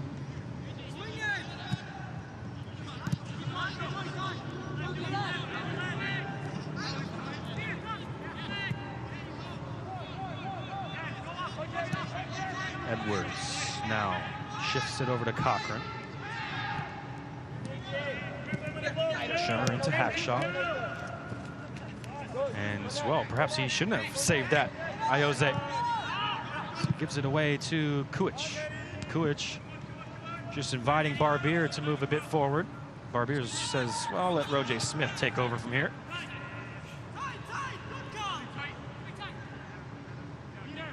Freeman takes his time, picks out Duke. Kuich. Davis into the feet of Smith. It's back over to the right side for SKC II. Yeah, good patience here from SKC II. Just working it around the field, keep the ball moving. Hopefully open up some gaps so they can penetrate and then go for goal. But if it's not on, just keep the ball.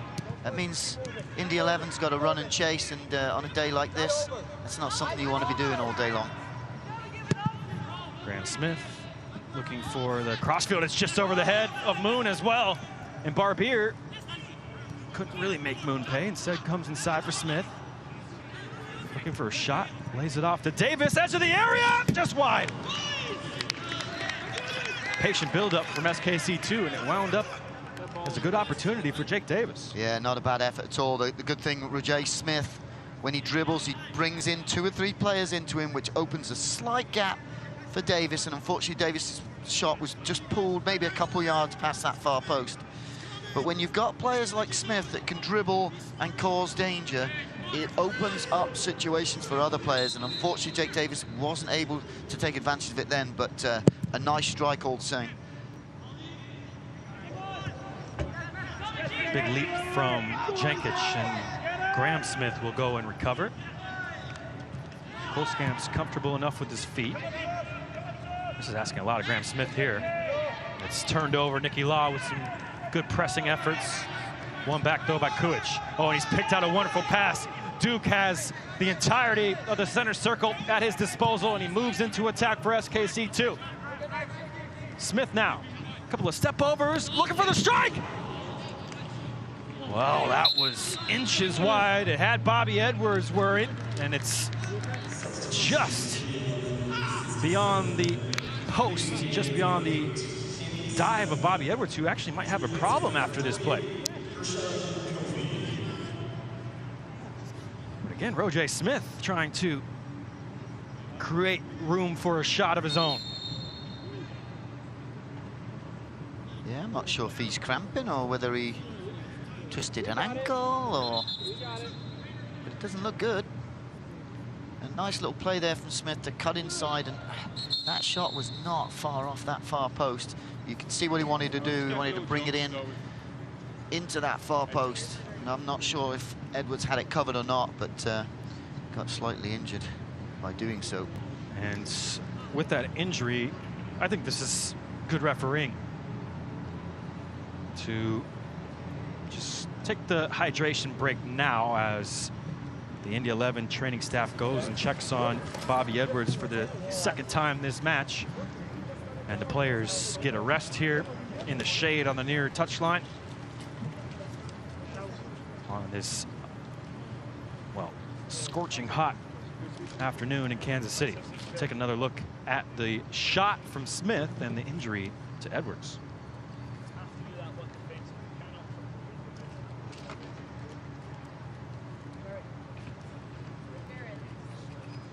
I don't see anything there, do you?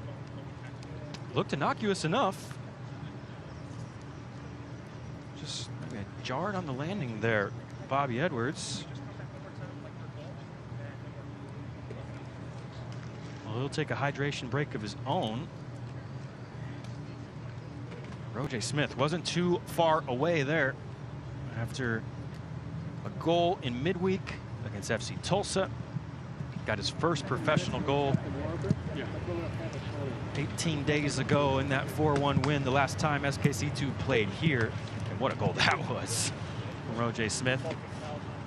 About took the goal off its frame. It was that side of the pitch, and now you see the youngster, Svetanov, perhaps getting ready. He's certainly interested.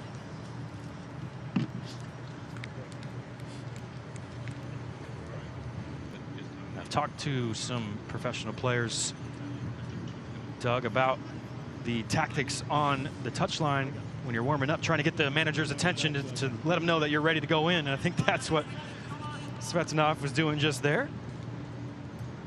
But now he's taking the gloves back off. Yeah. So it didn't work then. It's got to be hard as a goalkeeper, you know, on the bench. You see your goalkeeper go down twice, and you're going to be thinking, okay, here's my moment. You get warmed up, and then next thing he's back up. So, and you're happy that he's back up because you don't want to be injured. But he's now got ready twice to go in, and he's been told, sit down, we don't need you. Sweaty afternoon to try and get those gloves on and off as well. As Bobby Edwards trying everything in his power to remain on the pitch. He's made some big-time saves for Indy 11 so far in this match as well, so I'm sure they'll be wanting him to stay out there. As we're back underway, and Hamilton dribbles around 3 players and finds a clever pass inside. During that water break and the injury, Gershon Kofi came into the match. You saw him there get his first touch, and here he is on the ball. The 29-year-olds replaced Cammy Smith in midfield for Indy 11. He's got bags of experience, Kofi, and so look to hold down the midfield here. Wild lining up a strike. Easy enough for Polskamp. Yeah, right idea, but he lined it up for a few seconds, so Polskamp knew it was coming and didn't quite hit it right, so easy save for Polskamp. Probably his easiest save today, I think. Which is not saying a lot, but because he's made some incredible saves. It's a match that has had everything so far. We're into the final 20 minutes. What do we have left in store for us in this Central Division battle as Smith plays it out? It'll be a throw-in for Indy 11.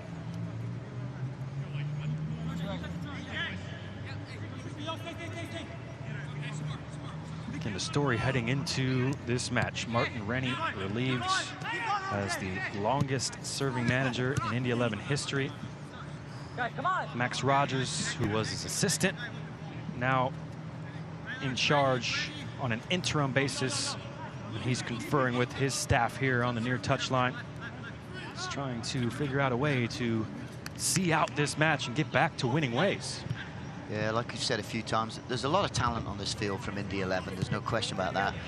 What might be lacking right now is the confidence to finish a game off. So if they could finish this last 20 minutes off, it's definitely a team that can compete with the higher teams in the divisions. No question about that.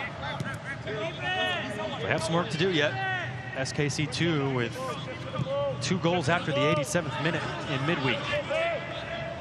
So they have late goals in their repertoire.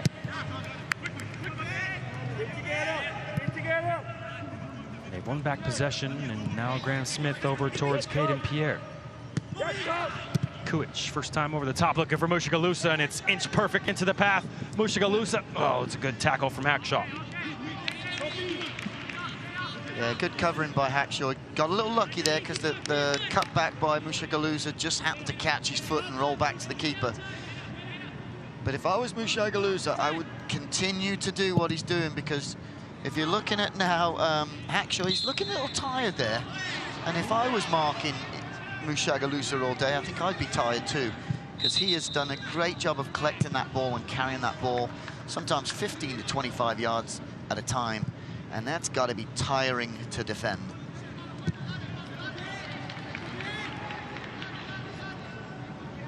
Smith in towards Davis.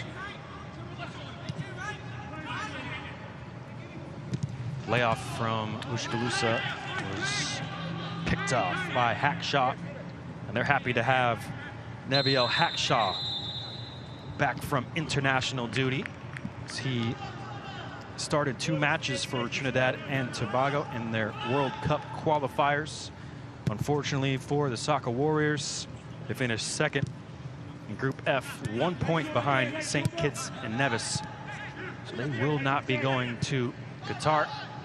Will have to set their eyes on 2026. Hackshaw making his 15th and 16th appearances for his national side. He's now having to defend again, and again he's done well. Delaying the progress momentarily. Matiti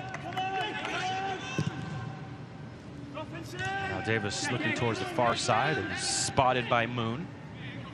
SKC II starting to get some pressure, and that's called a commentator's curse. As that trickles out of play, it'll be a goal kick to Indy 11. Yeah, tough to break that back line. If you look, the back line was playing basically in between the two edges of the penalty box. So between 44 yards, you've got like 8 to 9 defenders. And so to break that down, you're going to have to come around the edges and get in behind the fullbacks that way to create opportunities, because there was just no room for little give and goes, because the defending was just so tight and compact.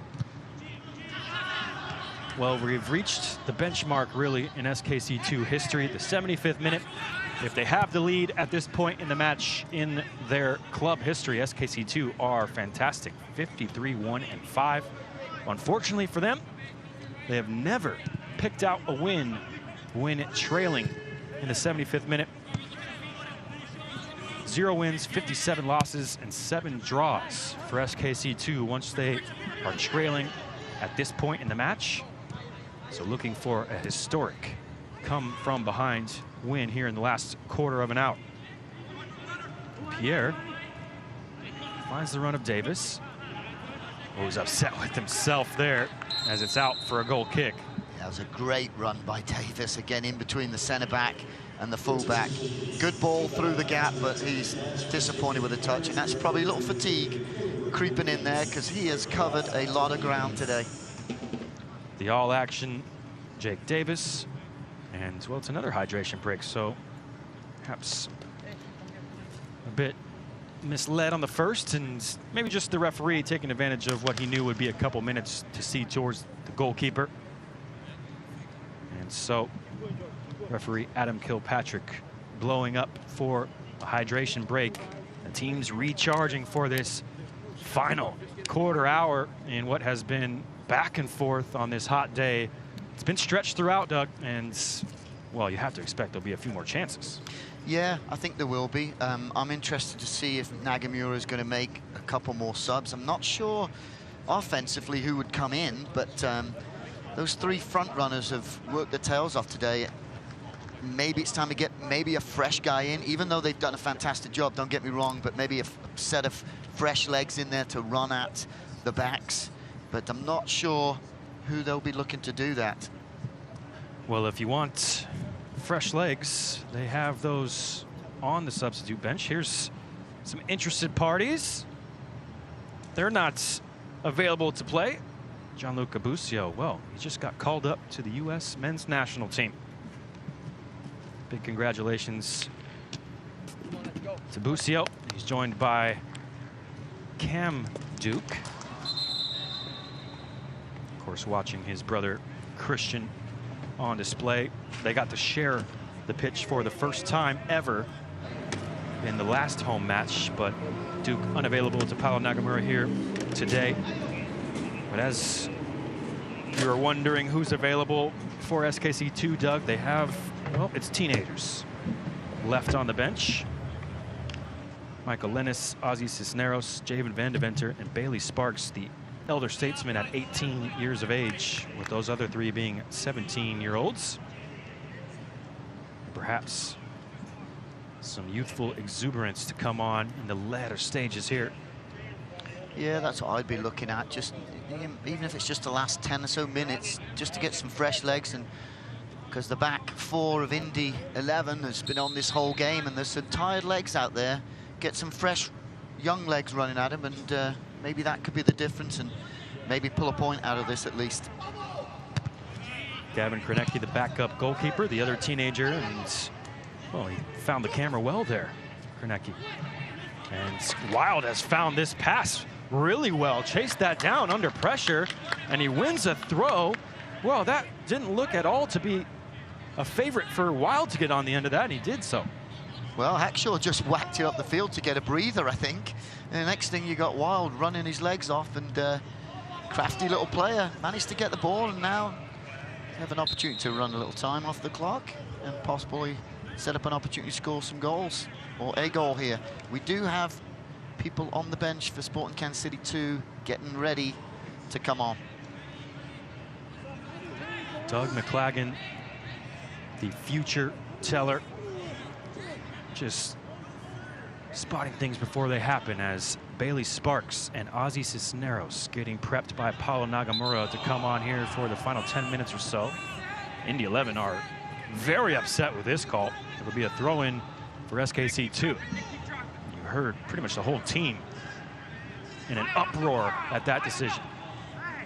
Nagamura was just talking to the two kids on the sideline, and he's probably going to say, just go out there and run your tails off and cause some havoc in that back four. Give me everything you got for, what's it going to be, 10, 12 minutes? And here come the subs as Bailey Sparks will check in for Tyler Freeman. Well, he had a chance right on the stroke of halftime, Tyler Freeman, and that will be a nightmare for him later on as he put it over the crossbar. Cisneros checking in for Jake Davis. A couple of fresh legs on, and Bailey Sparks, well, he has previous against Indy 11 as he got his first professional goal in 2020, a game-winning goal in Indianapolis on September 30th. He'll be looking for more against the boys in blue, although they're wearing white today. And give Freeman credit, had a good game today, but I thought Jake Davis was fantastic. Again, no bells and whistles, he just works his tail off and does what's needed to be done on the field. Two fresh legs, let's see if this makes a difference. Sparks chasing the goalkeeper, and Edwards, well, calm under pressure. Towering header from Graham Smith. And Kuich, that is a deft, beautiful touch under pressure to Cisneros. Roger Smith in for Sparks. Numbers in the box for SKC II, whipped in by Pierre. Headed clear by Jared Trimmer. Not for the first time, Trimmer repels the attack for Indy 11. Sparks makes a nice run, cuts it inside. Smith into the area, curls it across the box. Lushagalusa will pick it up on his right and out of play. Yeah, he made the run deep into box. Unfortunately, the ball just went behind him. And you can see what he wanted to do again, curve that ball into that far post, but tired legs, and he couldn't quite do what he wanted to do. And you can see he is tired, but he has ran quite a lot today and created havoc every time he's got the ball. He's really had a good game. Goal to his name, as well as a wonderful effort that was inches away, rattling the crossbar in the first half. We've seen him on the right, we've seen him on the left, Lushagalusa. There's a battle between Kuich and Trimmer. And well, Petr Kuich has come into this match and, well, he's full of confidence. That was a great ball in, but absolutely fantastic defending from Cochran. And then someone had a word with the referee about something and got a yellow card. I'm not sure if that's Wiemet or Cochran, but great reading of the play by Cochran, because if that goes through, he's one-on-one with the keeper, and hopefully for Sporting Kansas City II, tying that game. So excellent defending, but he had something to say to the referee.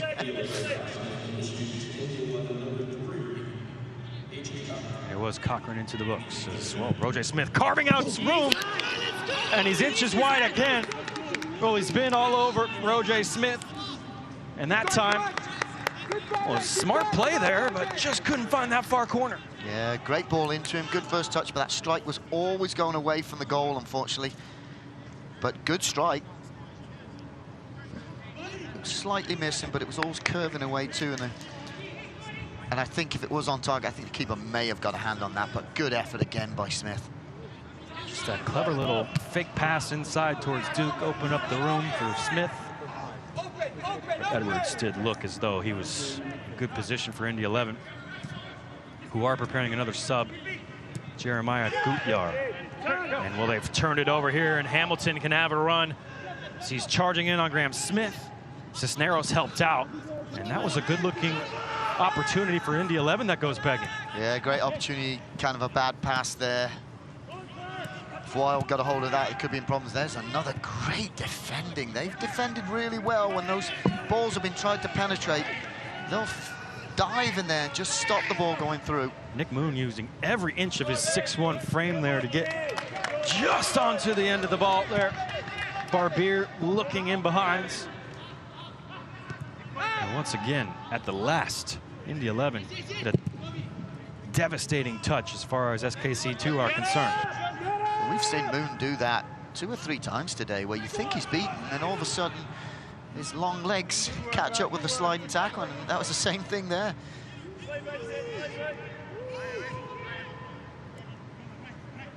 SKC II trying to find an equalizer in the final 5.5 minutes of normal time. Barbier will stretch the legs again into Mushagalusa. Duke takes over and he wins a foul.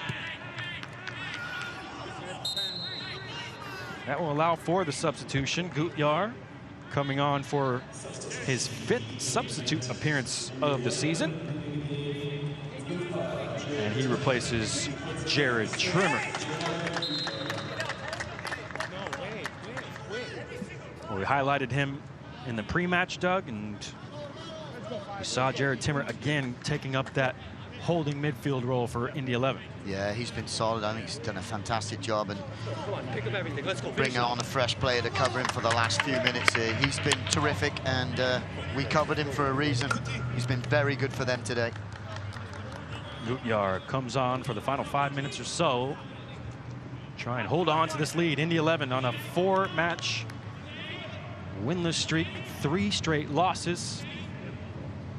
And now to defend a free kick in the latter stages, it's Bailey Sparks clipping it in towards the box. It's headed in behind. Well, not the greatest of defensive headers, and it winds up as a corner for SKC II. Yeah, I think Sparks got away with one there because it really wasn't a great free kick. Fortunately for him, there was a head by Indy 11 and we got a corner out of it. He would have preferred to clear that first line of defense and put it in between the forwards and the keeper. But let's see if he can put a better ball on this corner kick. He does. It's in towards the near post. Barbier was challenging. Duke will recover on the far side of the pitch. Cisneros back for Sparks, right into his feet. Sparks 1v1 with Ouimet. How about the footwork? The layoff from Barbier. Sparks still going. Oh, just at the last there, couldn't connect. He did everything right but the last pass.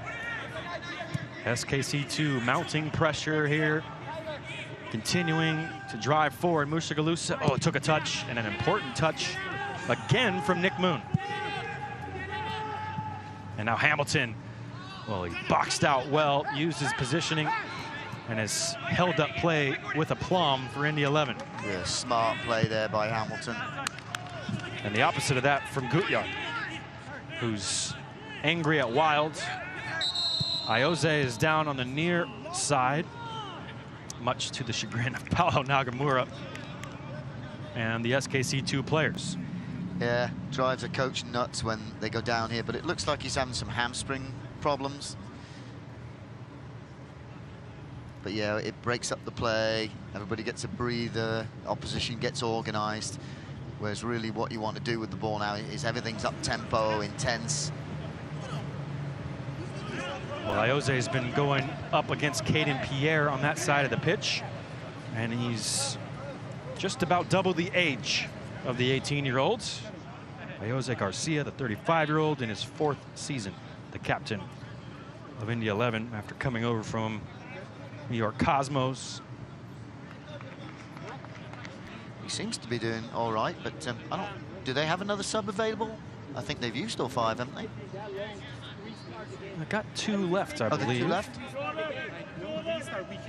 Gutjahr, Kofi, and Hamilton into the match. You have 1 window remaining. My math was never good.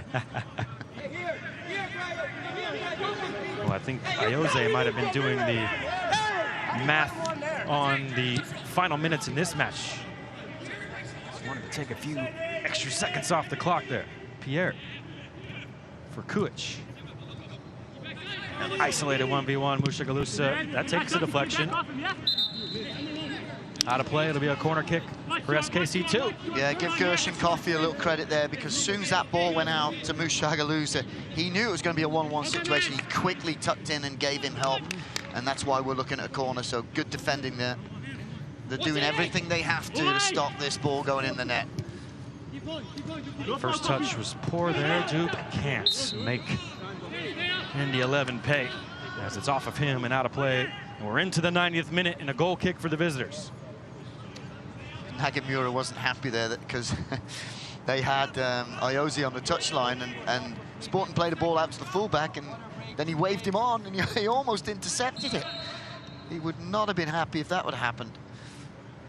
Well, he was unhappy nonetheless. And fourth official still getting an earful from Paulo Nagamura, who wasn't at all pleased with Iose. How about that challenge from Cisneros? In on the captain of Indy 11, he wins it, and Mushgalusa still full of running here in the final minute of the match, and a spin around Gutyard. Trying to pop it in behind. Kuich onto it. Straight at Edwards. Yeah, unfortunately, the strike went straight to him. He hit it fairly well. But just when Enoch Mushgalusa dribbles that ball, you just see everybody swarm and crowd around him, and that's when he's looking for those opportunities just to lay off for other runners. 7 minutes of added time here at the end of the match, and we're into stoppage time now. And Wilds drives forward on his left. Pulskamp pushes it aside. Good save from John Pulskamp. Oh, that's a lovely slide tackle from Hamilton to win it back for Indy 11. Knocked down into the area. Wild around one. But he's pushed back by Cisneros and Pierre. Indy 11 will keep hold of the ball here. Well, 7 minutes added on, and for Paulo Nagamura, that wasn't enough. You could hear him asking the fourth official 2 water breaks. And only 7 minutes added. But it is plenty of time to try and find an equalizer here. Christian Duke into the slide tackle. He thought he won the ball. Referee disagreeing, saying that's a yellow card on Christian Duke. Wouldn't mind seeing that one again, because again it looked like a good tackle, but I'm not 5 yards away from ball like the referee again. But here we go. Let's take a little look. Yeah, maybe a little late. Maybe caught his back leg, and it's a foul. It's a yellow too, but just a little off with the timing. Nick Moon immediately looking for that call, and Indy 11 restart play. Christian Duke, first yellow card of the match for SKC II. And it's been fairly clean throughout, just 1 yellow card for each team, despite it being a battle throughout this afternoon. And, well, Indy 11, the bench up in arms after this is offside against Iose. Yeah, I'm not sure, because he came from a deep position, so he might have been right. I think that flag went up before. Maybe he was flagging for someone else. And well, the bench was furious. They had a good look at it. Iose was right in line with his visiting bench, but it was given by the referee. So here come SKC II. Mushgalusa eyes up, finds Sparks, and he's in behind here. Mushgalusa trying to square it. Big time, Bobby Edwards. And now Mushgalusa, well, that looks troubling indeed. Edwards looks worried, as Mushgalusa, the force of this 50-50 challenge, took him into the ad boards and over the top. We've seen, well, Seth Sinovic back in the day cut his hand on some of these ad boards. You see the padding on top now, and perhaps the padding came to the aid of Mushgalusa, who will try and walk this off, in respect to Bobby Edwards for going and checking on the striker after this 50-50 challenge. look at that run. Brilliant run, great ball, and again, fantastic goalkeeping. And then Mushgalusa just disappears, and thank gosh he's all right. Appears to be okay. Just enough room there for him to hurdle the ad boards. Bobby Edwards, well, making his debut in 2021, and he's been big for Indy 11 this afternoon. We've had two fantastic displays in goal, haven't we? Two young goalkeepers, John Pulskamp, 20, Bobby Edwards, still just 25. Hey! How long, man? Hey! And minutes. As you can hear, SKC II upset with Indy 11 taking time over this free kick. And of course, the visitors are going to try and milk every second out of the remaining 3 minutes of stoppage time. Wilds. And it's a foul against Kofi. And his argument will result in a yellow card. Yeah, it was a bit of a soft foul. And then we got a yellow card. I'm not sure who got the yellow card, but obviously said something. Yeah, he pulled him back slightly, but... I apologize, that is the third yellow card on the visitors, as Cochran got one here in the second half, joined Law from the first, and now Gershon Kofi into the books laid on.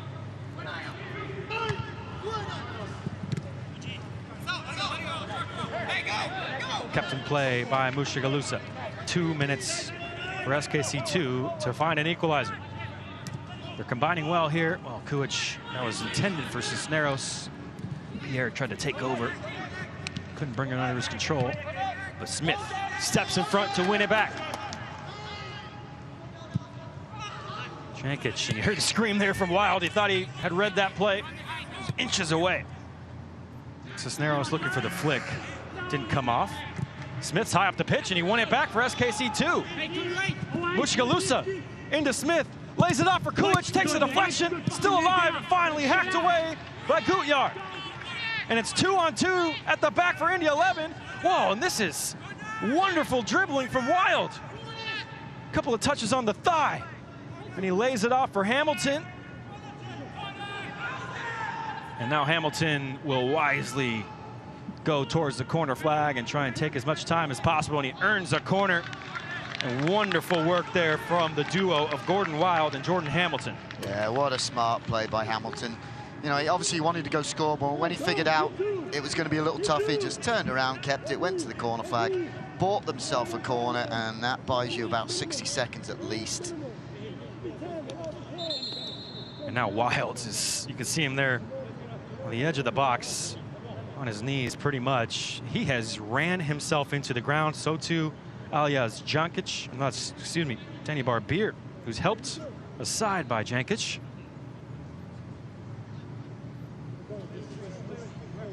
Such a hot afternoon here in Kansas City. You can see if you just look at all the players, a lot of them are struggling, and these guys are fit as fiddles. But it's just really hot, and it's been a high-intensity game. High intensity. Credit to both teams who have laid it all out there on the pitch this afternoon. Absolutely. It's been a wonderful watch. Is there one more chance left in it for SKC II as we move past 7 minutes added on? Well, the ball's got to go forward because we're in the last few seconds. Barbier for Kulich. Referee glances at his watch. This might be last chance saloon for SKC II. Pierre has plenty of space. He gets into the area. It's a flick from Sparks. Just about caught Edwards off guard. But Edwards, again, with a big save for Indy 11, and that just might secure all 3 points for the visitors. Yeah, it was a good flick by Sparks. I don't know if the cross had enough pace on it to get in the back of the net, but it certainly caught Edwards out. He had no idea it was coming. And that might be it, I think. Another check of the watch from the referee, and shouts from the Indy 11 bench ignored by the man in the middle. Roger Smith trying to get in behind. He curls it, and it's tipped over the bar. A corner kick as we move into the 99th minute. Okay, is he going to let them get the corner in? Because Indy 11 will not be happy if they score on this. Everybody's got to go in. Everyone's up. Polskamp. Here comes John Polskamp. The big #1 coming up from the back. Sparks into the area. Polskamp's there. It's into the hands of Edwards. And that brings to a close a rip-roar of a match. Indy 11 snap their 4-match winless streak. And for the interim manager, Max Rogers, he sees his side get all 3 points on the road. 2-1 the final score. And you see all the bodies strewn on the pitch now, Doug McClagan. These two teams put everything into this match this afternoon. Oh, absolutely. Some of the players are on the floor because they're upset, but 90% of them are on the floor because they are just tired. That was a tremendous game. The effort put forward was just fantastic from both teams. And it's a shame that one team has to lose here, because maybe a tie would have been fair, but give Indy 11 credit. They're back on the road. Good job, Rogers. And they'll be happy to move on to the next one now. SKC II come up just short. Chances for both sides. We saw Mushikalusa have a goal. He rattled one off the crossbar as well. A free-flowing attack on both ends in this open match in this Central Division clash. And Indy 11 come out on top on the road. They win by 2-1. We'll be right back to wrap things up from an eventful Father's Day match at Children's Mercy Park.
Full time in Kansas City. SKC II 1, Indy 11 2, and an entertaining match. Chances on both sides. Indy 11 with the odd goal in 3, and they get all 3 points on the road. We'll take a look now, Doug McClagan, at the final stats. What sticks out to you? Well, how about 22 shots? Holy Moses, 22-10. I didn't realize that it was that big of a difference, but that shows you how much Sport Kansas City created, and we're in this game, and it's a shame to have that many shots. However, only 9 of them on target, but disappointing to lose points here for Sport Kansas City 2. Congratulations to Indy 11 for defending well at the end and doing whatever it took to get in the way of shots. Well, Bobby Edwards on his debut coming up big time and time again for Indy 11. As you see there, 8 saves from the goalkeeper. John Polskamp did his best as well to keep SKC II in the match. It was an entertaining one here at Children's Mercy Park. Final score, Indy 11 2, Sporting Kansas City 2 1. Thanks for watching, joining us on this Father's Day. Happy Father's Day to everyone out there. My pops, I love you. Doug, happy Father's Day to you. Thanks, sir. Thank you. And thanks to our wonderful crew here at Children's Mercy Park. Full-time score, SKC II 1, Indy 11 2. This copyrighted telecast of the United Soccer League Championship cannot be retransmitted, rebroadcast, or reproduced without the expressed written consent of the United Soccer League Championship.